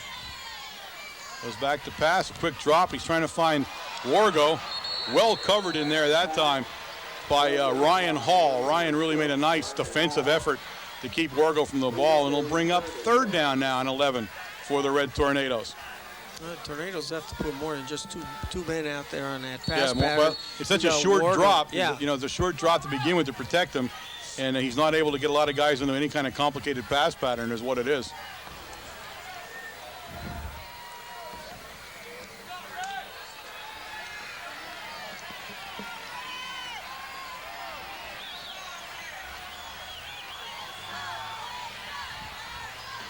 Gavich steps off in motion now. Leonovich behind him. Leonovich picks up a blitz. Nice play by Sosnowski as the blitz came, and he's got Wargo all the way down there. Just couldn't get him the ball. Ball falls incomplete down there at the 33-yard line, and there's a guy hurt who made a gallant effort to intercept it down there, and I can't see who that is. He got hurt. He either fell on the ball as he went down for it or whatever, but he's hurt. And the Southern trainer trots out there to look at him, but it's going to bring up 4th and 10. If it's 4, it's Roth. Yep. Is that who it is? Yep. So Roth now injured on the play, so we'll have an injury time out here. It's going to give me a chance, and I want to say a special thank you tonight. And I'll tell you what, you want to get to my heart. They know how to do it, of course. Mike Morosky, the management and staff over at Boyers Market, send up a fabulous spread here for us tonight with chicken wings and dip with crackers and cheese and carrots and celery and all kinds of stuff, and it really was fantastic. And I know there was other things there, but I only ever got to the chicken, to tell you the truth. But I know I did do the dip a little bit. But a big thank you to them. That was very nice of them. Of course, our neighbors directly across the street from the stadium here, and they could not be more gracious neighbors on a football night.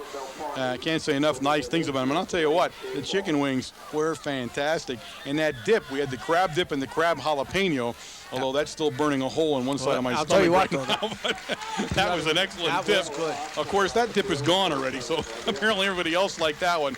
But again, a big thanks to Mike and his group over at Boyers. Thanks again. It was great of you to think of us.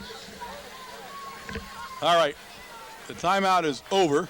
There's 4 minutes and 20 seconds remaining here in the third period of play. The Red Tornadoes are now in a fourth down situation, and they are going to punt.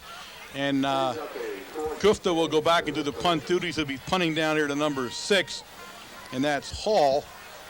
And I believe 31, Slater, correct? Yes, it is. So Slater and Hall deep, Kufta deep for the Red Tornadoes. And we'll see.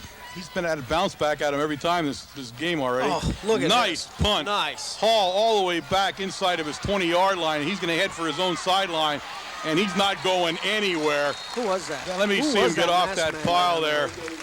That, ladies and gentlemen, making a tremendous hit for the Red Tornadoes is Savitsky. So a nice stop by Savitsky. He's going to put the Tigers in much worse field position than they had hoped, as they'll take over 1st and 10.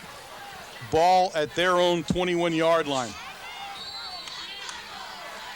Kufta doing some nice kicking tonight. That was a heck nice of a punt. kick. Two nice punts.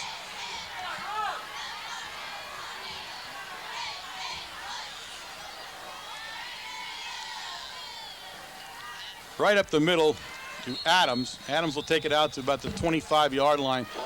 Gain of 4 on the play. It'll bring up 2nd and 6. Yeah, a lot of faking going on. You can see Leonovich watching Traw coming over as he was in motion, coming from the right over. And then they are also watching the quarterback, number 5, because, it sort of looked like he had the ball. Yeah. Well, Wing T's a tough Yes, offense. A lot of deception, a lot of movement.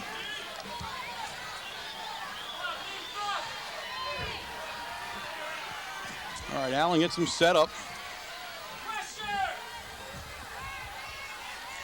2nd and 6, we give it to 32. Slater. Okay. 31, was 31 the last guy in there? It was Servos. I get that confused with 32 and 31. 32 is definitely going to be Ryan Slater. So if you're his parents, you can be sure that he is Ryan Slater. And you can be sure that I have no clue at the moment who either one of them are. All right, 3rd down and 1 now for the Tigers. Ball sitting at their 30-yard line. Time remaining 2:56 in the third quarter of this game. The Tornadoes would dearly love to make a stop here and get the ball back. They need the ball if they're going to stay in this game. They trail by 7 points, 21-14, and the Tigers have called a timeout. And I'll take a moment then to tell you guys again, remind you about the Supper Club. I was late to Supper Club. Of course, my double duties again this year. I am serving my 2nd year as president of the Mount Carmel Lions Club. But I got down late, but it was packed. It was packed. We had a great crowd. Missed my main man, Rick Greco was the guy, and he's always, we and him have a lot of fun together. I missed him, but he'll be back. But nice crowd again. We remind you that's tomorrow night at 6:30 in the back room at Tucci's. If you have a son or daughter that's going to be there, certainly you want to show up. If you just want to show up for football, like most of us do. Yes. The good portion of us are just football nuts. Get to meet these kids and meet Coach Brennan and talk football. So we want to get you down there and enjoy yourself and start talking football. Of course, the Shamokin game coming up, that's going to be a great Supper Club as always. All kinds of things we going back and forth there. So be there or be square tomorrow night at 6:30. Matucci's back room, Supper Club. 3rd and 1. Allen brings them up. Time to give it to. Oh, he didn't get it. Drew? I don't think he got it. Nope, 4th down. That's Adams. He never got over the 30-yard line. so that's a great stop by the Red Tornadoes. See, we have the replay on that. Joe Dowkus, number 72. Here it is. Here's the replay, folks. And Drew Lukavich coming up from that strong safety position. You're going to get it from to make the hit. You see the 30-yard line, which is we're not quite on. Well, there you see he never gets the ball past the 30-yard line. So 4th down, a big stop by the Red Tornado defense. Big stop. All right, that puts the Tigers in a punt formation.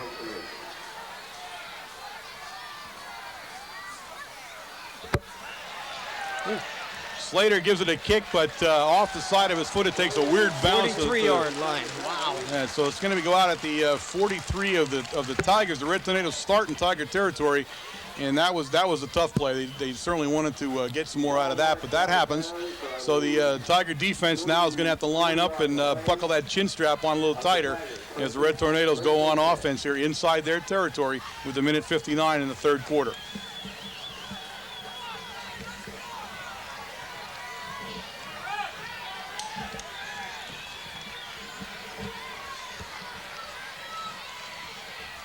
Lukavich in a quick opener. Lukavich down over the 40 into Tiger territory around just at the 40-yard line. Drew Lukavich, that was all Drew Lukavich that time.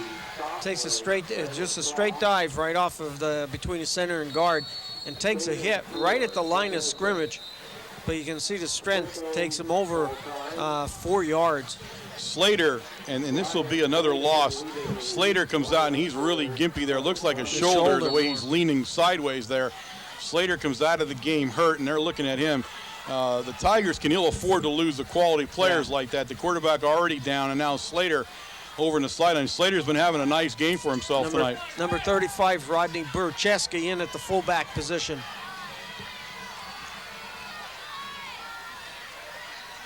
Back to pass, Sosnowski, a lot of pressure. Nice, good Mike, that's the way. He's free, and he's going to take it for the first down to the 30-yard line. Mike Sosnowski in a great run down to the 30-yard line. He's brought down in there, and that guy is now down on the field. I'll tell you what, I think Mike, he's a cramp. He's a cramp at least down there, so thankfully that's going to be something he's going to be able to walk away from. I'll tell you what, whenever we are in a passing situation, Southern Area's defense is just unloading from the end positions, and they are on full tilt, trying to break through the pocket. And that time putting some pressure on Mike. Mike did step up. He did the thing that he was supposed to do, step up, and he picks up the first down. So 32, by the way, Slater came back into the game here now, so that's good news for the Tigers, as he probably looked like a stinger if it's not a shoulder. You know, if he didn't separate or something, it's just a stinger. But I mean, that hurts like heck, and he was definitely stung there for a second. So as we attend, we cannot see the guy on the field. He's the guy that made the tackle, and basically he's the guy that saved the touchdown, to tell you the truth, by tackling Sosnowski where he did. And he's up and now, and it is a cramp because, again, he is doing the monster walk off the field. 38? We have seen many times, and if he is 38, that's who that is. I don't know because we don't have a 38. Could he be 36? If it's 36, it's Jeremy Evans. You have the binoculars. What were you looking at there? It's 36. Oh, goodness. Well, we can't see with binoculars now, too? What's next, the telescope, the Hubble? I'm getting concerned about this. All right, 1st and 10 from the Tiger 30. Michael, bring him up. Leonovich back in that fullback position. This time it goes to Leonovich, and he keeps on running, and he keeps on going. Touchdown, Leonovich. Lukavich. 30-yard run by Drew Lukavich. Touchdown, Red Tornadoes, and this game is everything. It started off a little slow for the Tornadoes, but it's back. I'll tell you what. Southern Area is making some hits on that line, and the Tornadoes are just breaking right through. And you take a look at Drew Lukavich, got hit 3 times before he got into the defensive backfield and scores. So Kufta's in for the extra point attempt here. Bobbles it, gets it up. And it's good. Morgan did a nice job of holding on to the bobble snap. Got it back and lined it up, and Kufta stays perfect on the year. And with 59 seconds remaining in the third quarter to score. The score, Red Tornadoes 21-21.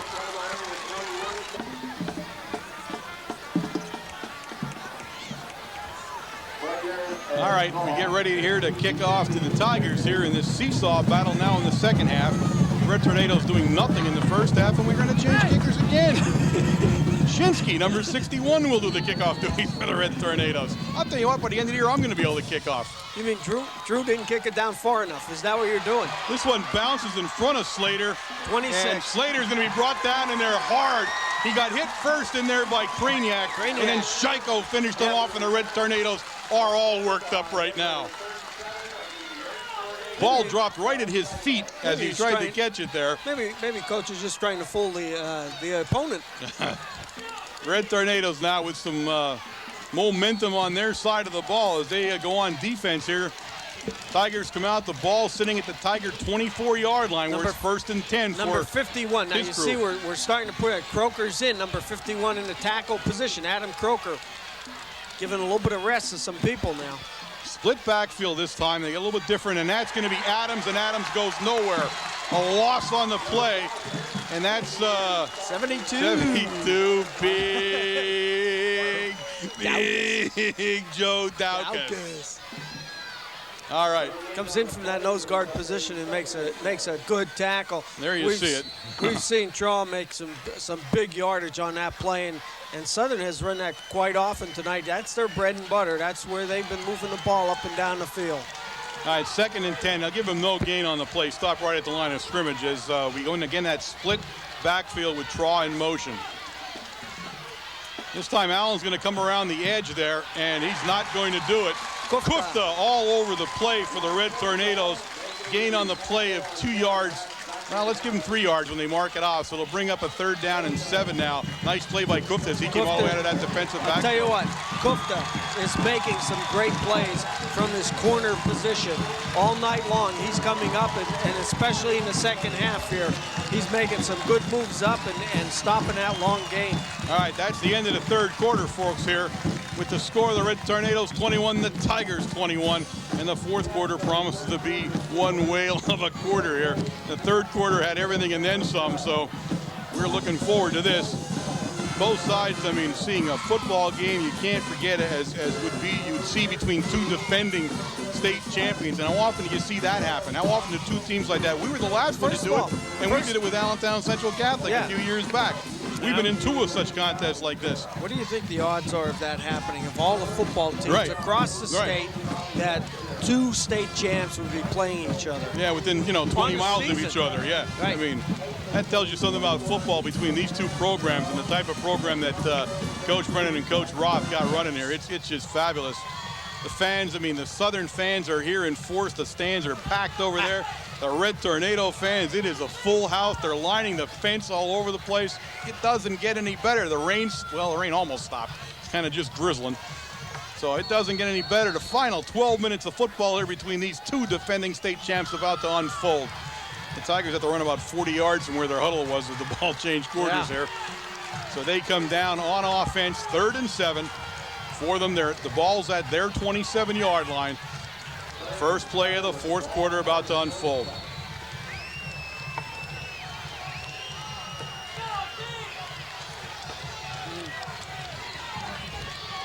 Again, Adam Croker in there at the nose guard position.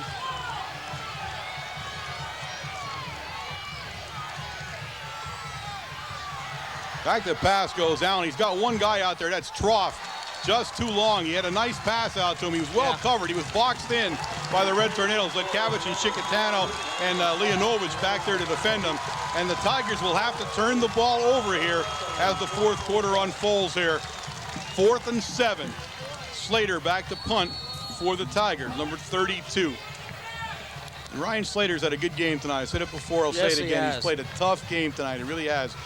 And so has that Southern offense and the quarterback, Allen.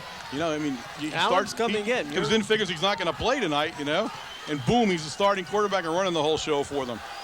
High snap, but no pressure by the Red Tornadoes. And Slater again, this time off to the other side, takes a nice bounce and nice bounce for Slater. It's going to go all the way down to the 31-yard line as the Red Tornadoes let it roll past them, where it's 1st and 10 Red Tornadoes. And it looked like it was going out of bounds, and it kind of made a turn back in there. So I think that's what happened. I think the receiver sort of thought it was going to go out of bounds and kick out. He didn't even bother, but you know, good bounce, kicks it back into the hash mark on the 31-yard line.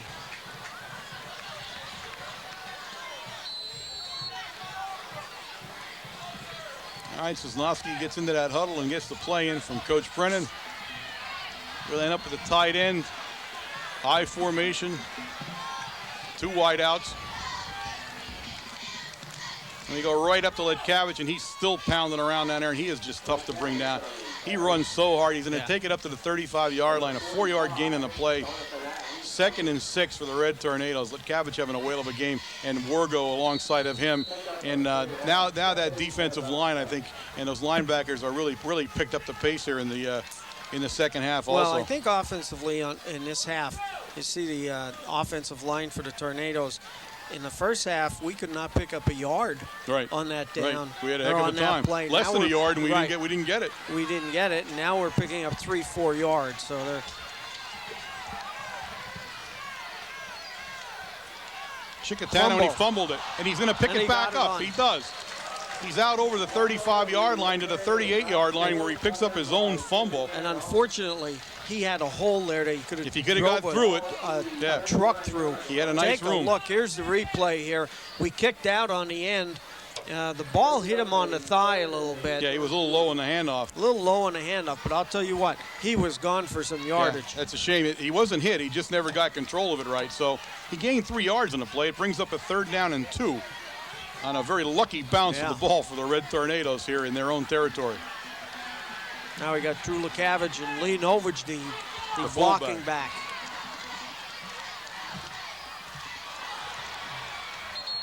Nice play in there, and that's number 3, Woodruff. He's also had a great football game, Woodruff. He's been all over the place. He gets up and tips the ball. It was headed for Wargo, and Wargo would have been able to pick the 1st down up, I think, but now it's going to bring up 4th down. And the Red Tornadoes are going to have to punt. There's no question that they don't punt here. So they're going to punt it back. A nice defensive stand by the Tigers, and really the fumble didn't help, and Woodruff getting those long arms up there and knocking the pass down. So Kufta will go in and punt for the Red Tornadoes. The Tigers are waiting to see if we really do that, but I can't imagine we're not going to. They have not sent anybody back yet. Now they do. They're going to send, I believe, number 31 back there for the Tigers. That's Servos, Wesley Servos. Kufta lets it rip. It's going to bounce in front of Servos, and it takes a Tiger bounce. And we should have tried to stop that as fast as we possibly could. So the Tigers will take over, and a good bounce by them. 1st and 10 Tigers, and the ball up at the Tiger 42-yard line. 10:04 remaining here in the 4th quarter of play. And Allen brings him up. And Allen's actually a bigger quarterback than Latour, size-wise. Yeah. He's a taller quarterback. Sosnowski this time.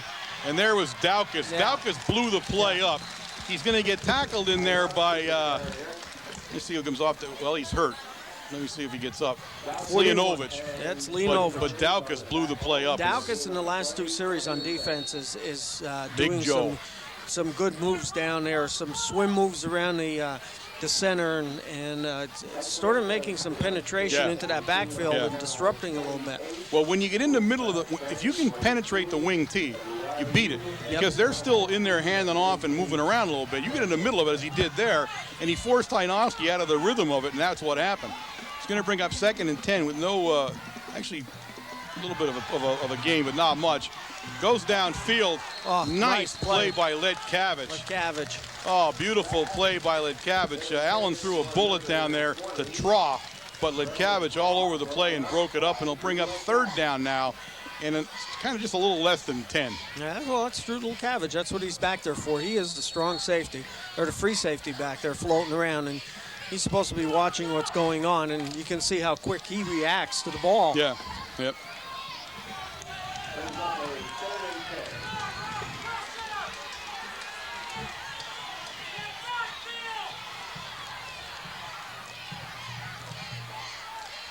Ball's going to go to Troy. He fakes that handoff. He's got some room. He froze us with the fake handoff, and he picked up the 1st down. Yep. Kufta and Ledkavich in the tackle, but he made that was a nice fake on the ball. Yes, it was. And he froze us for a second and gave him that room to cut up, and that's what the wing tee really does. It fools you. So 1st down for the Tigers in Red Tornado territory now. at the Red Tornado, 47, 9:08 remaining here in the ball game. Yeah, we saw that reverse 3 times in the first half, and it worked very well between Traw and Hynoski. Hynoski getting the second handoff, the reverse, and picking up some good yardage and needed yardage at that time, picking up first downs here and there.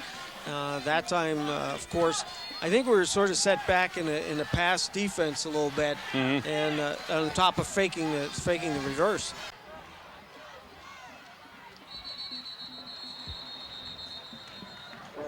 Look at Big Joe there. He is intense. Big Joe would have stopped at the end zone if Greco wouldn't have turned him around a little bit there. Delay a game against the Tigers. Really had some really goofy penalties against them. The motion and the delay of game penalties were the new one here, delay of game, has hurt them a little bit, taking some momentum away as they get moving. That takes you out of your rhythm. You know, you get that good flow going in the play calling and everything, and now all of a sudden you're back 5 yards. All right, it's 1st and 15 now, and you're back over the other side of the 50-yard line, back in their territory at the 48.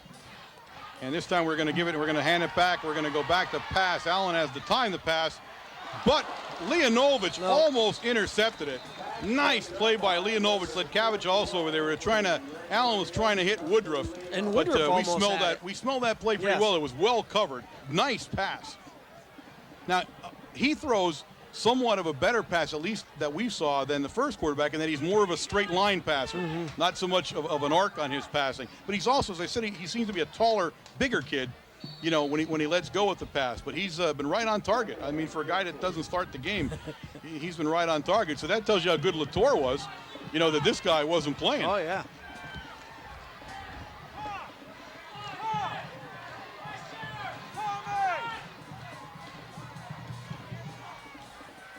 We faked the blitz. Daukus was the guy putting the pressure on there, and Daukus's hand was the reason that Allen couldn't get there, as Daukus had him stood up in the air there, and he had to throw over them to get where he was going. So it's going to bring up 3rd and 15, and Daukus is playing like Big Joe's like a wild man now. I'll tell you what, Traw was wide open on that. Yeah. If Daukus doesn't get his hand up, you know, that was a first down. There you see the hand go up there. He tried to get around the hand, and it made look how far off he was from him because of that. So Big Joe's become just been terrorizing the backfield of the Tigers now here in the second half of play. Now it's going to bring up here. It's 3rd and 15 now from the Tiger 48.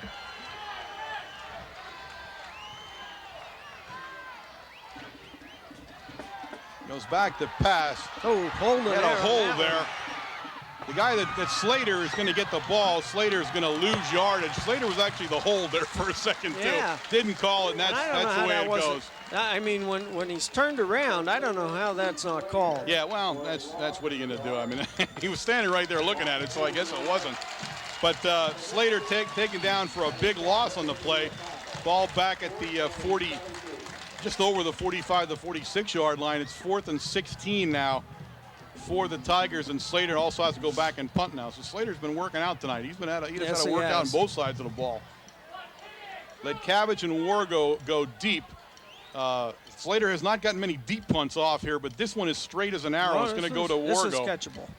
And Wargo goes right past number 31 there. He stepped right past Wesley Surfos and went up the sideline and then knocked out of bounds. So the ball placed down at the Red Tornado 30-yard line. 1st and 10 Red Tornadoes.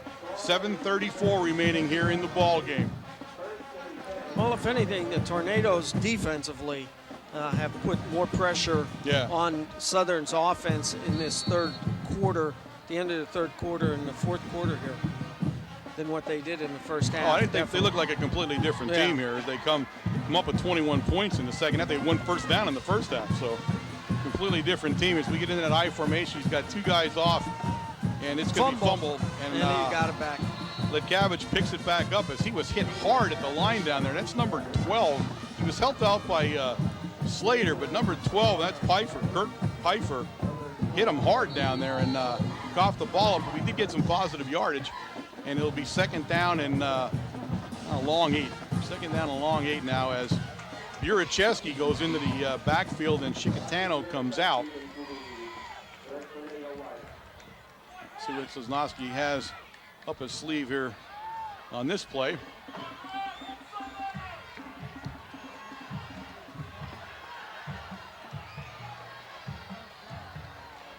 One guy in the backfield, and that's Buracheski. He's going to stay back and help block. Fumble. Ball's down on the ground. And we recovered. Sosnowski lost the ball. We got back on it, and we've had a tough set of downs there. Yeah, Greco makes the recovery. And I said this before, take a look at the defense for Southern. They are unloading the linebacker and the two defensive ends when they know we're going back in the pass pattern. They're coming with two guys off of one side, and even the blocking back had trouble picking up both of them as they came into them. So they are overloading one side and blitzing off the corner then. Now that time we actually rolled into it. He turned into the blitz. 3rd and 13 now for the Red Tornadoes, and he keeps two guys back with him for protection. And they're going to set up Morgan. Morgan turned it upfield. He got up over the 35, out to the 37, but he's not going to have the first down. He's a little bit short, and a nice turn-up play by Morgan, but brings up 4th down now, and the Red Tornadoes will send Kufti in the punt as this game continues to stay stalemated here at 21 now in the 4th quarter as the punt team for the Red Tornadoes come in and the Tigers send their guys back, and they send back Hall and Servos. I'm not really sure how they decide who goes back. I don't know different guys go back all the time. They're a lot like us. You never know.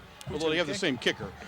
We're a little different there, but they send a lot of guys back for the punt returns too. So nice center back to Kufta, and he lets it rip, and he lets it go. I'll tell you. Servos all the way back down to the 25-yard line. Block in the back. I don't understand that. Servos, a nice return back out to the 35-yard line, where it'll be 1st and 10 for the Tigers. The Red Tornado fans unhappy here in front of us. They felt there was a block in the back, but it was not called, so it was not, and that's the way it'll work. So the Tigers take over 1st and 10.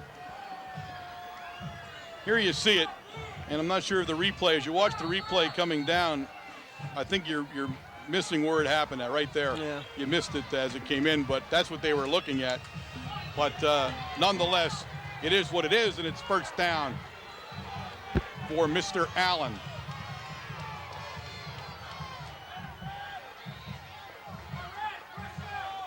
This time they give it in there, and that's Traw. And Traw's got some yardage. Traw's loose up over the midfield stripe, but he's all the way into Red Tornado territory at the Red Tornado 47-yard line. Greco having a tough time getting up there, and he does. They were checking to see if he was okay, and he seems to be okay. They're gonna pull him out anyway. Good move by the Red Tornadoes, as he definitely looks like a hip pointer or something there. So he comes out of the ball game. The Tigers bounce in the Red Tornado territory here on a nice run by Traw, and he's had a great night. Traw has run the ball very well. Good blocking in front of him that time, and that's what really sprung him. He had somebody leading him through the hole and kicked out on the linebacker.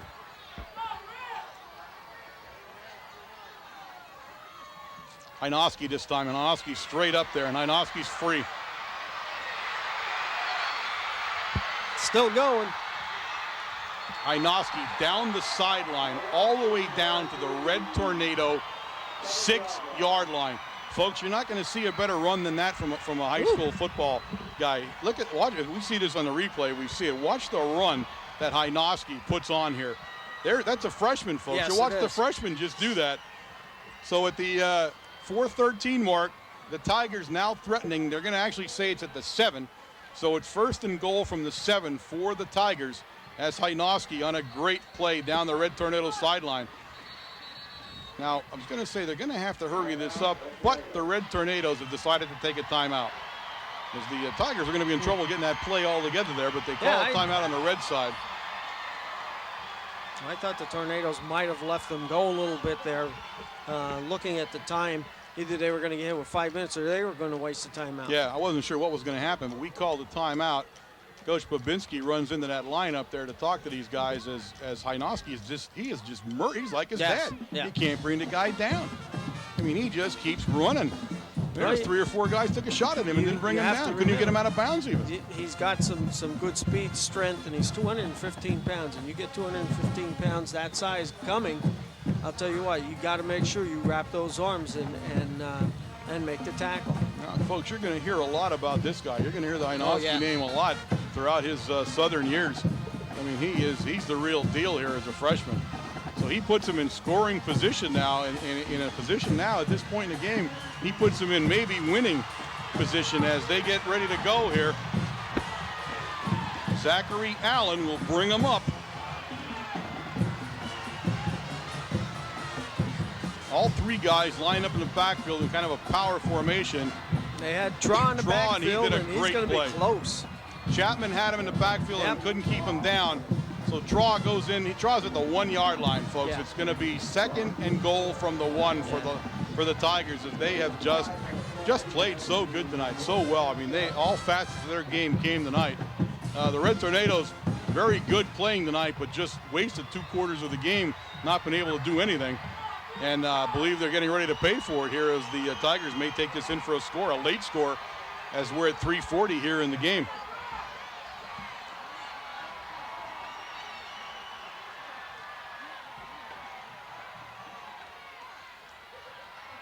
This time it goes to Traw, and he pulls his way in. Touchdown, Tigers. They had him on the 1-yard line, and his strength, he's tough. That kid is tough. He is. He's a hard guy to bring down. Second effort and puts them over. So touchdown for the Tigers. The extra point here to be attempted by Kreischer. It's 27-21 with 3:26 in the game, and we'll see if Kreischer can put it through. He's also been perfect on the night so far.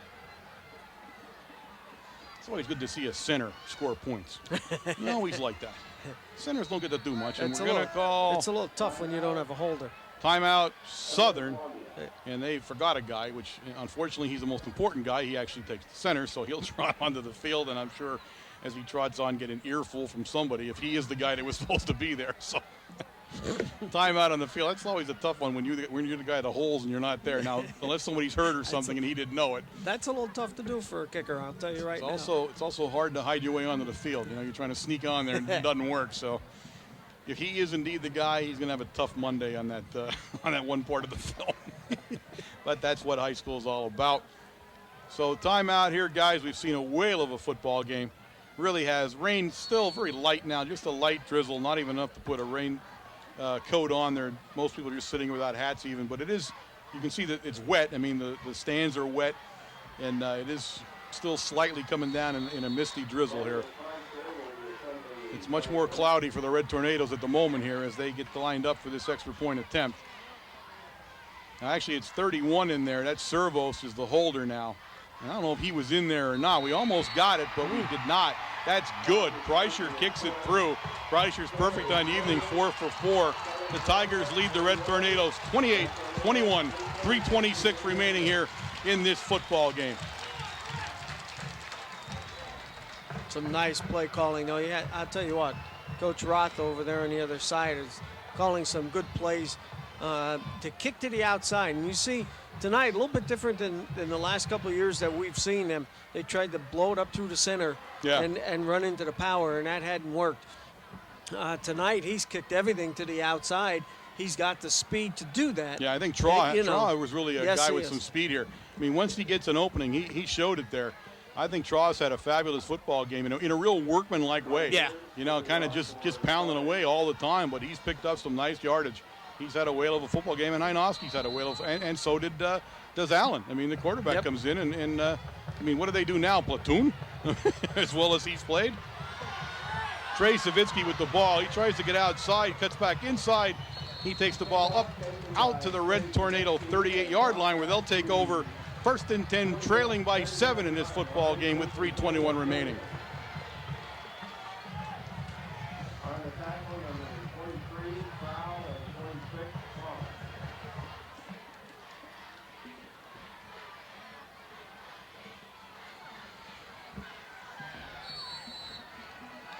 This rivalry is a tough rivalry to win at home.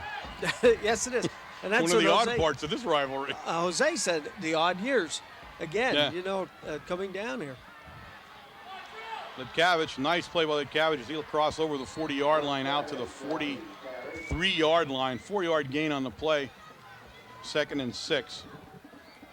Sosnowski's now trotting over to the sideline on every play to get the play here.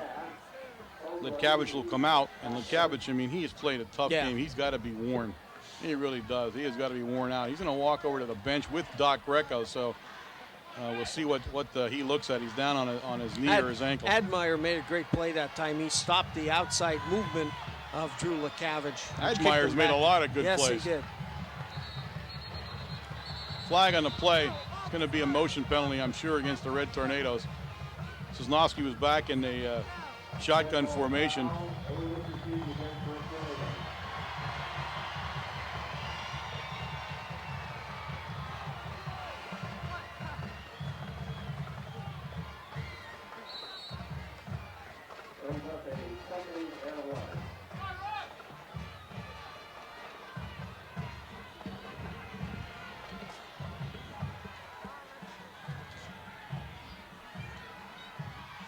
Sosnowski back to pass. He gets Wargo coming back towards us, and Wargo up over the 45-yard line to the 46-yard line.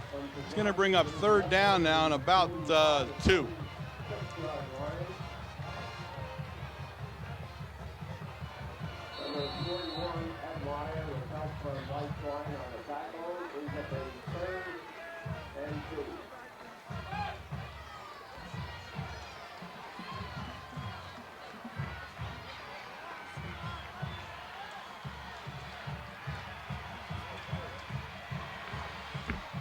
Wargo, he's going to pick up the 1st down and then some. Woodruff on the play from behind finally takes him down as he was trying to pick and choose his way down. He's in Tiger territory now, and he's down at the Tiger 39-yard line where it's 1st and 10, Red Tornadoes. No, we're just trying to break Wargo free. We're setting up Wargo behind Morgan, and Morgan is then the lead blocker for him, and that's what really sprung Wargo for the 1st down. Sosnowski lops it over there to Wargo. Nice play in there. Servos, 31, is down there, and we'll see the guy getting up. I believe it's 6. It's going to be Hall. Yep. Who really made a nice play for the Tigers down there and played down around the 10-yard line. He'll bring up 2nd and 10 now with 1:26 remaining in this ball game, folks. If Wargo would have just lagged behind that time, that ball was tipped far enough, he would have made the reception.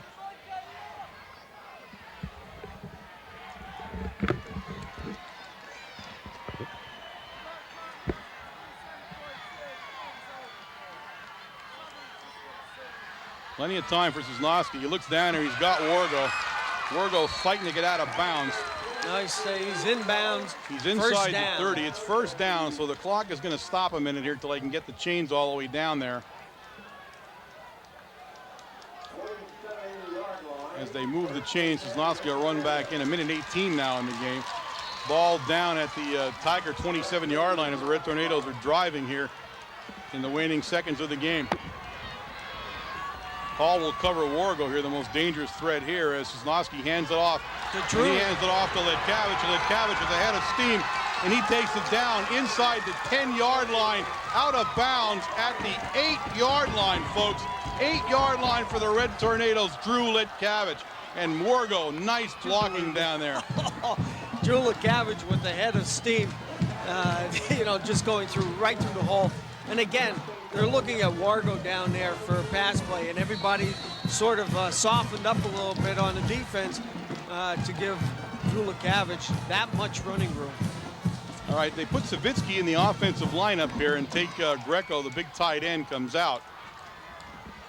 As they have a 1st and goal from the 8 with 1:02 left in the ball game. They're giving Savitsky, giving Sosnowski an extra set of hands in there with Savitsky. He looks over there, and he's got Wargo. Touchdown, Red Tornadoes. At the 59-second mark of the 4th quarter, and the Red Tornadoes will go for 1 as Kufto immediately trots onto the field.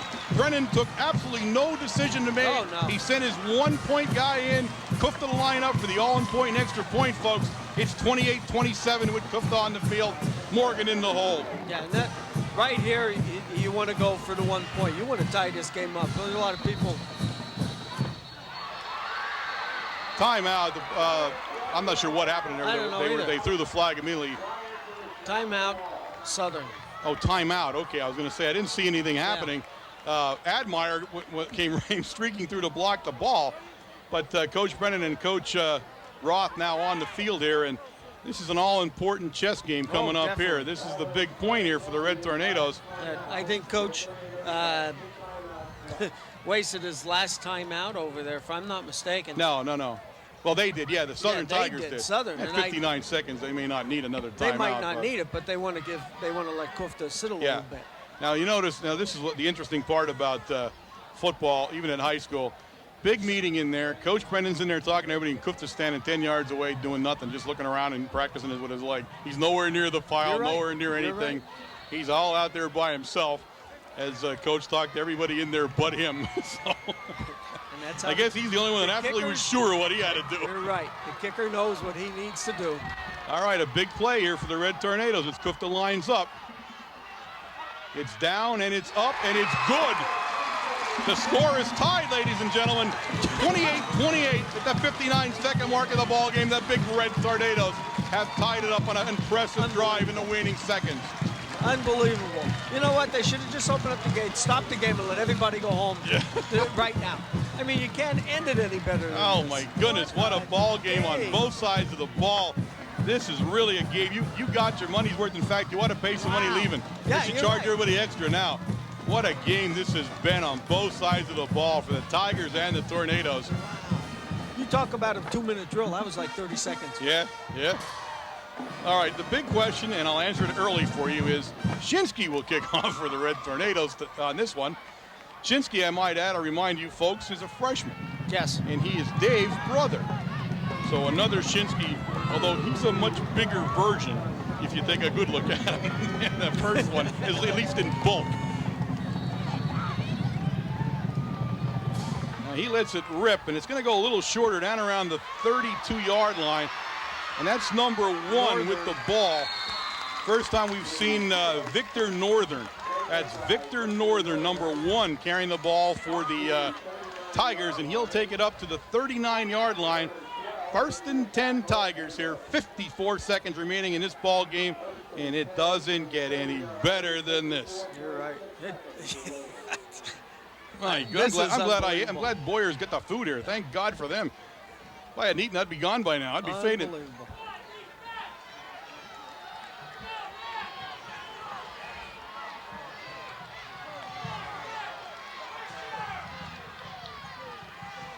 The Traw in motion, we're going to give it to Traw on the play that's worked several times, but not this time. As Kufta says, not going to happen. Kufta on the tackle, and he puts Traw out right at the 41-yard line. About a 2-yard gain on the play. It'll bring up 2nd and 8. About a 1-yard gain. That's it. See where he played? Okay, a little less than 2. A little bit.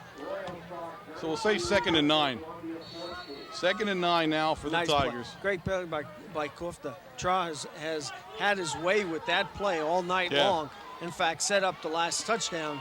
Well, he couldn't cut in. That was the difference. Yes. He had his most success when he cut back. That time they stretched him out to the sideline. He couldn't get the corner. Allen's got him up there, and this time he's going to give it to the middle guy, Adams, and Adams goes nowhere. It'll be 3rd down, and a timeout now called by the Red Tornadoes as they want to stop the clock. There's 43 seconds. It's going to be 3rd down and 7 for the Tigers, and they're hoping to get the ball back one last time here before the game goes into overtime is what the Red Tornadoes are angling for here. So Daukus comes off. He's limping a little bit there. I don't know what happened. Big Joe. And from now on, after tonight, you'll call him Mr. Big Joe. Oh, you bet. He's had a whale of a football game on the Red Tornadoes side of the ball. Really, in the second half, he's been all over the place in the middle of that lineup, making a mess for the Tigers. So and Marshall, especially in the second, you're right. In the second half here, he has had his way defensively here.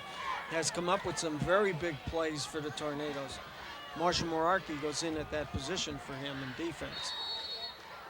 All right, they signal for the coaches to get off the field. Babinski dutifully trots off.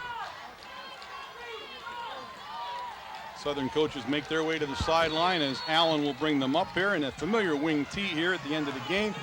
43 seconds, as I said, as Allen will take the snap. This time he's going to give it to Traw again. This time Traw's got some room, but Traw tries to cut. And he did. Now he did get the first down. Yes, he did. He got right to the 50-yard line, so he has the first down. He pulled him back. Oh, wow. He pulled it back. He said his knees hit. That was a tough spot, if you ask me. But I thought I'd give it a couple of tough calls on either side, and this one was a tough spot. I'm sure the Tigers thought they had the first down. It brings up fourth down, and now the Tigers have to make a decision here. Yeah. Because there's 37 seconds left. The Red Tornadoes have one timeout. The Tigers have none. And they're going to have to make a decision here what they want to do. And I mean, I can't guess there's a decision. They're going to have to kick. They're going to want to measure it. Okay, the coaches want to measure it. I mean, I felt he got it where he ended up at, but if his knee touched ahead of time there. To tell you the truth, he was down, he hit his knees, and he landed forward. So, you know, that was a judgment call. He did not make the first down. I mean, they measured it, but it was clearly not when they put it down. So it is the fourth, and now the Tigers will punt. Yeah. And you can't blame them. No, you got to do that. I mean, you'd be nuts not to. So they'll come onto the field and punt. Their punt team runs on, and we're going to send one back, and that's going to be Ledkavich back to receive the punt. Slater will be kicking to him. No, now they get Wargle back there. Now Wargle will trot back, so we'll get two guys. As Slater will go back into punt formation, and we have a timeout by the Red Tornadoes, and that's the final timeout for both teams now in the fourth quarter of play. And I'm not sure where we were going with that timeout. I'm not sure what we want to see there. Obviously, we're going to try to set some return up. The problem with setting a return up is Slater's been all over the place with the punt. You know what I mean? He's not. You can't be guaranteed he's punting it to you. Right. And, he's not kicking. He's not kicking right to them. It's to the right or to the left, or it's even short. Yeah, you're not sure what he's going to do with it. So he's getting good coverage on it. That's going to make it more difficult for a return. And I'm sure that's what the Red Tornadoes. I mean, the Red Tornadoes be thinking return or block. Right. One or the other. You know. And now that's one thing we have not done this year at all. No. In any of the games, have not put any pressure on. No. You know, last year, you'd see someone's hand come up and go through or whatever just to make sure the kid would, somebody would kick. But we're not even getting anybody, 3-4 yards into the backfield. All right. Well, they go back to the single guy back there, which is Ledkavich. Right. So maybe they are. I don't know. Well, no, that gives you one extra blocker up front. Hopefully that you're going to set up here. We almost look like we don't think they're going to kick. Ooh. A high snap. And he gets a nice kick, a high kick that has to be fair caught at the 20. So the Red Tornadoes will take over here with the 1st and 10 at their own 20-yard line with 31 seconds remaining in the ball game. The score tied 28-28. And see, you got to be a little careful here because you're in your own territory deep enough to be a problem, so you can't go nuts. You'd also would dearly like to somehow score, but you got to kind of be a little conservative. There's no way around it. And if anything, they have to work the sidelines. Yeah, you need the time. There's no timeouts. You have to throw to the sidelines, kill the clock.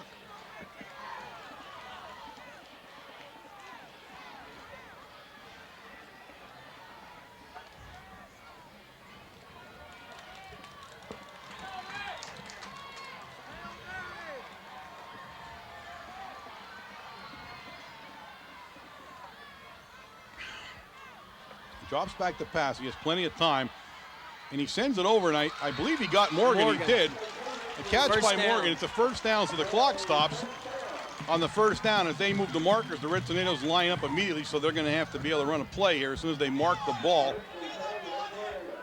About 11-yard pass for the Tornadoes that time from Sosnowski to Morgan as he quickly lines them up, gets his mouthpiece in, and he's going to spike the ball, which will bring up 2nd and 10, but a timeout on the field as the ball hits the ground.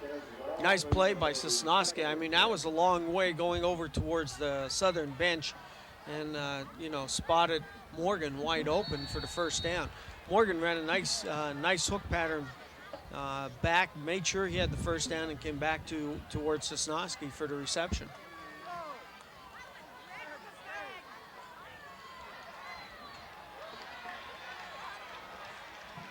Ooh, spreading everybody out here. We're all over the field in a shotgun here. No real pressure from catch is made. No, they're gonna say no. I thought he made that one. Wargo thought he did, but it's no. So they say it hit the ground, incomplete pass. It'll bring up 3rd and 10 now. 17 seconds remaining here in the regulation football game. If anything, though, that did kill the clock. Yeah. I do not believe Wargo had the first down at No, that he didn't. point. He didn't. You know, so the clock would have been killed to move the chains if he would have. Yeah, he almost, I mean, he kind of threw that up. Wargo was at the first down marker. Yes. If he threw it to him. He got a little bit off of him a little bit, and he had to come back, and that brought him back. You're right. If you don't throw it for a first down, don't throw it because it's not going to work.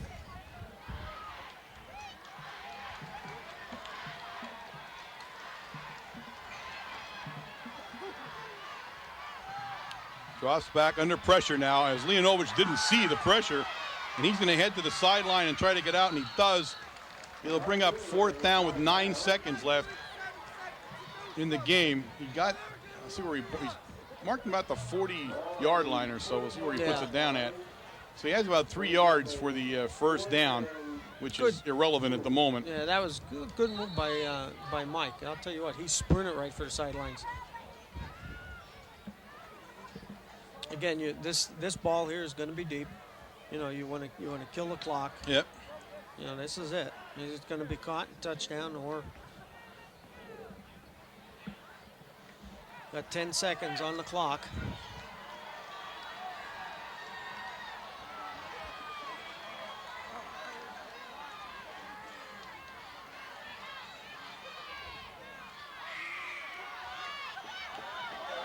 Look at this. Look at this. Oh, interference. Oh. No flag on the play. I cannot believe that. 3 seconds on the clock. Well, I got a hard one on that one. We'll see. They sent Savitsky. They sent Savitsky down. Here you see the pass, and watch the replay. Now, I'm not sure if you're going to see it all, but watch right there. He gets knocked down by the defender. No flag on the play. That was a very iffy call there. That ball was catchable. If Savitsky is not touched, he catches that pass. Very iffy call. That's a tough one. It's 1st and 10. And unfortunately, the Tigers take over in Mount Carmel territory for the final play of the game. It's at the Red Tornado 41-yard line where they'll have one play here to run as Allen brings them up. The Red Tornado fans still grumbling over the non-call a little while ago, but again, it is what it is, and we'll start play here with Allen. He'll go back to pass, and he's looking downfield, tips it to Traw, and Traw takes it inside the 20 to the 17, and that, ladies and gentlemen, is the end of regulation play at the Silver Bowl in Mount Carmel. We will go into an overtime situation between these two schools, first one ever between this rivalry, and it's only fitting the way this game has gone. All right, folks, this is it. Now it's overtime. 3 Mount Carmel area Red Tornado captains are out at the 50-yard line awaiting the captains from the Southern Columbia area Tigers as they'll do a coin toss here to decide who goes on offense or defense first. Ball's going to be placed at the 10-yard line. You got 4 shots at the goal. Get it in or not at the end zone, and then the other team will take over. So you can make a touchdown, or you can also try a field goal if you feel you're on 4th down. Yep. So Traw and Slater come wandering out there, and I believe is that 60? Yes, it is. Hoagland? Oh, I'm not going to tell you. No. Yeah, 60 is Hoagland. You'll see whoever wins the toss will probably defer here. The Red Tornadoes have won the toss, so we'll see what they want to do. The Tigers are pointing to the north end zone. So the Red Tornadoes will defend the north end zone. The Tigers will be going in that direction. The Tigers will be on offense first. The Red Tornadoes deferred to defense. Well, a lot of coaches that believe determines they like the field goal if the other team didn't score. Right. They want to defer because you want to see what Southern does. If they kick a field goal, well, then you know you have 4 downs for a touchdown. Right. So all kinds of things can go on here now in the next few minutes here as they march down to the end zone on the north side of this field. The well-lit end zone, I might add. Yes, both end zones. So the lights are a success here. As we told you earlier, it's a great success. The rain has stopped. Both sides fans are on their feet here. You can hear them in front of us cheering as the Red Tornadoes will go on defense and see what the Southern Columbia Tigers can do. 4 downs to put it in the end zone, and then you give it up to the other team. You do one or the other. You know, you get down to the 4th down and you kick a field goal. Now the Tigers wisely chose not to go into the Southern stands where the end zone bleachers are. I mean, that's a good choice. Yes, I mean, a lot of noise, a lot of partisanship down there. So they preferred to go to the more quiet end of the stadium where they'll take it over here in the first overtime period, hopefully the last. First and goal from the 10. And Allen brings them up after a 3-minute intermission here. He'll get ready to go, and they go on offense. Puts Traw in motion. He goes right up the middle. No, that's Traw. I'm sorry. He gives it to Traw. Traw, big yardage. Yes. Oh, my goodness. Traw continues to be the man. Hoagland out there. Hoagland. What are we doing? Hoagland. I'm talking like a Dutch guy there for a second. Hoagland. He was leading that play. He took it all the way down to the 3-yard line. So a great opening play for the Tigers here, and Traw has been the man tonight for them. 2nd and goal from the 3 in overtime. This time we're going to give it to Hynoski, and Hynoski is not going to make it into the end zone. A lot of pushing going on, but he didn't get in. I thought that was illegal. I didn't think you could push from the back like that, but there's a lot of things happening here I'm not sure of anymore, so I give up. I don't think the referees know. Ball's on the 1-yard line. I mean, there was a guy in back of him that had absolutely nothing to do with the play other than to shove him into the end zone. So we'll go from the 1. It's 3rd down and 1 now as Allen, here it is, watch. See the guy in back of him here. Now, look what she's doing. All he's doing is pushing him into the end zone. I mean, he's not blocking anybody. He's right behind him. All right, forget that. It's 3rd and 1 now in overtime. Allen will bring him up, maybe a quarterback sneak as he only has one guy in the backfield, Adams. The quarterback sneaks it in. I don't know if he got it. There's no call. There's been no call here, so. He didn't. He didn't go in. Get in. The Tornadoes hold him on a 3rd and 1 at the goal line. 4th and 1 for the Tigers. And Roth will take the one timeout that he gets in overtime. Yeah, he's got to decide here, and this is a tough one. Do you go for the touchdown or kick the 3 points? Yep. That's the decision being made now. Does he want to go and put points on the board? He's so close. Or does he want to go into the end zone? And if he does, what play to run? I mean, obviously, I would run Traw. Yeah, I would. Or Hynoski. I mean, either one of them. I think Hynoski's going to be hard to beat for 1 yard. Yeah, and Traw's the man. I think he's the one, and I would run the play that's got you where you've been up to this point, and that's to the outside. I mean, those guys are tough. With 1 yard to go, I mean, I'm not sure the quarterback sneak is going to work. The ball's actually inside the 1. Right. Again, you're not going to get much closer to the end zone than that is. It's so close, the center has to be careful he doesn't nudge it over when he snaps.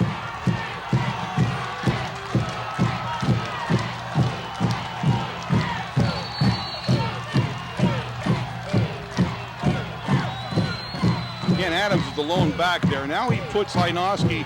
Adams didn't go in. They stopped them, folks. They stopped them with the 6-inch line in overtime. They take over 1st and 10. That's one of the all-time goal line fans ever, folks. Lakeland was the other one. Lakeland, Nord-Schuylkill was another day. And Nord-Schuylkill was one. This one added to the lore. Wow. That was inside the 1 at the 6-inch line. The nose of the ball touching the goal line, and they didn't get it in. That I don't understand. I really don't understand. Adams had a good game tonight. He did pick up yardage. That's not what I would have done. He wasn't their meeting. But that's not what we're saying. Like we got anything to say. I mean, Coach Ross did what works for him. You know, I mean, I was not thinking that a quarterback sneak would work. Okay, I didn't think that worked. I thought Traw would have that ball. But Traw or Hynoski, and even with Adams, put Hynoski in there. Yeah. And Adams was much smaller back than that. So now they go on offense here, 1st and 10. And we go to Letkavich, and he's trying to get outside. He kicks to the outside for 8 yards. And he goes up. We'll see where they put him out at. Can't tell he's on the far side. He's on the 2. So he takes it down to the 2-yard line where it's 2nd and goal from the 2 in overtime. Now that's the second time we've kicked to the outside tonight. Yeah. All right, Fracolosi runs in with the play here. And I'll see who they're taking out. Morgan comes out. I think they're going to they're putting in some extra beat. Kind of a two tight end formation now for the Tornadoes. Yep. The ball's actually touching about the 3-yard line when they finally set it down there for the Red Tornadoes. Powerhouse to the right. Litkavich, and he's not taking that one in. No, that's number 3, Woodruff. You see what he did? He brought it back to the center of the field, though. Yeah. Woodruff on the play now. Again, it's 3rd and 3, and keep in mind, a field goal now wins the game. And Wayne made a very good point. He did turn instantly to his left to try to move up to the middle of the field for the kick. If that's indeed what the Red Tornadoes do, as Morgan now brings the play in and Frakalowski comes back out, so we're back into a more natural spread formation with Morgan. And I think that's the next thing he's going to do. Try to spread everybody out a little bit here and either run Leonovich or Drew Litkavich. This is going to be a dead center over either guards or over the tackle. Mount Carmel area has won the football game in overtime. 34-28, ladies and gentlemen, the Red Tornadoes have won. Oh my goodness, ladies and gentlemen, you have seen the game of your life here. What a game. Look at this team out down in the end zone. Look at the fans. Oh my goodness, what a game, ladies and gentlemen. In overtime at 3rd and goal from the 3. The Red Tornadoes have continued the streak at 20 now. You're right. I'll tell you what, you could not have asked for a better game on either side. Oh my God, what a game, folks. Everybody comes out a winner here. I know it's hard. If you're wearing black and gold, it's real hard right now. But you played a whale of a football game. You did everything you could to win. And a home stadium packed with partisan crowd, you did everything you could. You came up short at the very last seconds of the game in overtime, and you lose. Again, I take my hat off to those players at Southern who played such a football game tonight. And we talked about all the standouts, the Slaters, the Draws, Admire, the whole group. And Hoagland on that line, that whole group of them. Hajnowski, I'll tell you what, freshman debut in the Silver Bowl. And everybody was talking, if he would only do half of what Henry did, this kid would be great. Yeah. But I'll tell you what, I think Dad better watch out because young Hajnowski is going to take the reins and take He looks over. just like him. Yes, when he's in uniform, you look at him, he looks just like Hajno did. Yeah. He's going to be playing 4 years over there for those guys, and they have a bright future. They really do. So the 2 defending state champions play just like that. Yes. As defending state champions, take it all the way down into an overtime win for the Red Tornadoes. The winning streak now at 20 over the 3 seasons now. 15 last year, 2 before, and the 3 into this season. So that streak continues, and just a whale of a football game. The only downside, if there's anything downside here, I am looking at, I looked at Big Joe. And Big Joe's out of the game for the last few plays, hurt. I'm not sure what it is, and even he's walking around and all, but I hope that's nothing serious for him. And also the quarterback, Latour, the Southern area. That's the quarterback is gone. He did have his uniform off. He had ice on his shoulder over there on the sideline. We do hope that it's nothing serious. I hope for him, because he played a whale of a first half. He was really somebody. He made some nice runs. He took a real clout at the end zone right at the end of the half that hurt him. But certainly if you're Southern, you can't look and say, well, we lost our quarterback. Things are tough. Heck, you put a quarterback in there that was just as good. There was no drop off whatsoever. And Zach Allen in his debut plays absolutely fantastic football for the Tigers. And they rose to the occasion. They threw 15 times in the first half. They stopped throwing in the second half a little bit. Right. They still threw. They still kept us honest with it and protected him a little bit. They couldn't think of him coming in throwing 15 times probably. And you have to remember that when Latour was in, he threw 2 interceptions. Wargo intercepted the ball twice in the first half with those. And number 5 comes in, no interceptions. He did throw the ball. Yeah. And I thought he did very well. On the Mount Carmel side of the ball, of course, you will not mention this win without mentioning a couple things. The first thing is the name Wargo. Yes. Wargo single-handedly kept Mount Carmel area in the football game in the first half of play. And I say single-handedly kept them in the game. This could have been 27 points up for the Tigers. It really could have been. That is true. And he did everything he could. And then in the second half, of course, I think we readjusted the defense a little bit. And all of a sudden, I don't know whether the readjustment had loosened up Joe Dowcas, but he was just a man on a mission in the third and the middle of the fourth quarter. That I think he sort of disrupted a little bit of the and what happened was it disrupted Southern enough that we had the ball and did what we had to do with the ball to score and win the game. Yep. I think a lot of stars tonight, like you would think from two just great special programs. Special programs. It was a great game. The lead up for the week, the rivalry is always a fabulous thing. The joking and the kidding and the back and forth, just a great thing. I think that's what makes it. That's what makes these communities so tight and strong in the southern area, with Edleysburg and that surrounding area, and of course here in the smaller towns, the 5 smaller towns or so that make up this district. So just a great moment in time, a great way to end the football game if you're Mount Carmel. It's certainly a sad way for Southern as they lose in overtime. We are 3-0 in overtime. Yes, we are. Since the overtime rule came into being in high school football. The first one, of course, being the championship game with Forest Hills. The second one, the nail-biting one with North Schuylkill, as we stopped them on the 1-yard line on 4th down. And then, of course, this one here on truly, along with Lakeland, one of the great goal line stands ever. I mean, that ball was touching the goal line, and they didn't put it in. So the interior of the defensive line of Mount Carmel area there, they will go down, as I said, in the storied history when we look at this. The Tigers go forward, nothing to be ashamed about. In fact, the Tigers got to come out of here more confident than ever. Oh, definitely. Absolutely more confident than ever. And, I was thinking about that as we were going through the broadcast, that they've played just one outstanding whale of a game against a 2A team. Now all of a sudden, even though you lose in overtime, which is a great accomplishment to get you that far, even into the overtime. Now you know darn well, which I'm sure they understood. But with the young team, young line that they have, and dominate it like they did in the first half, they know they can play with anybody in the state. They played one up with the best double. Aliquippa's ranked 1, we're number 2. Who knows who's better than who, but I'm going to say as long as you're the defending champ, you're number 1.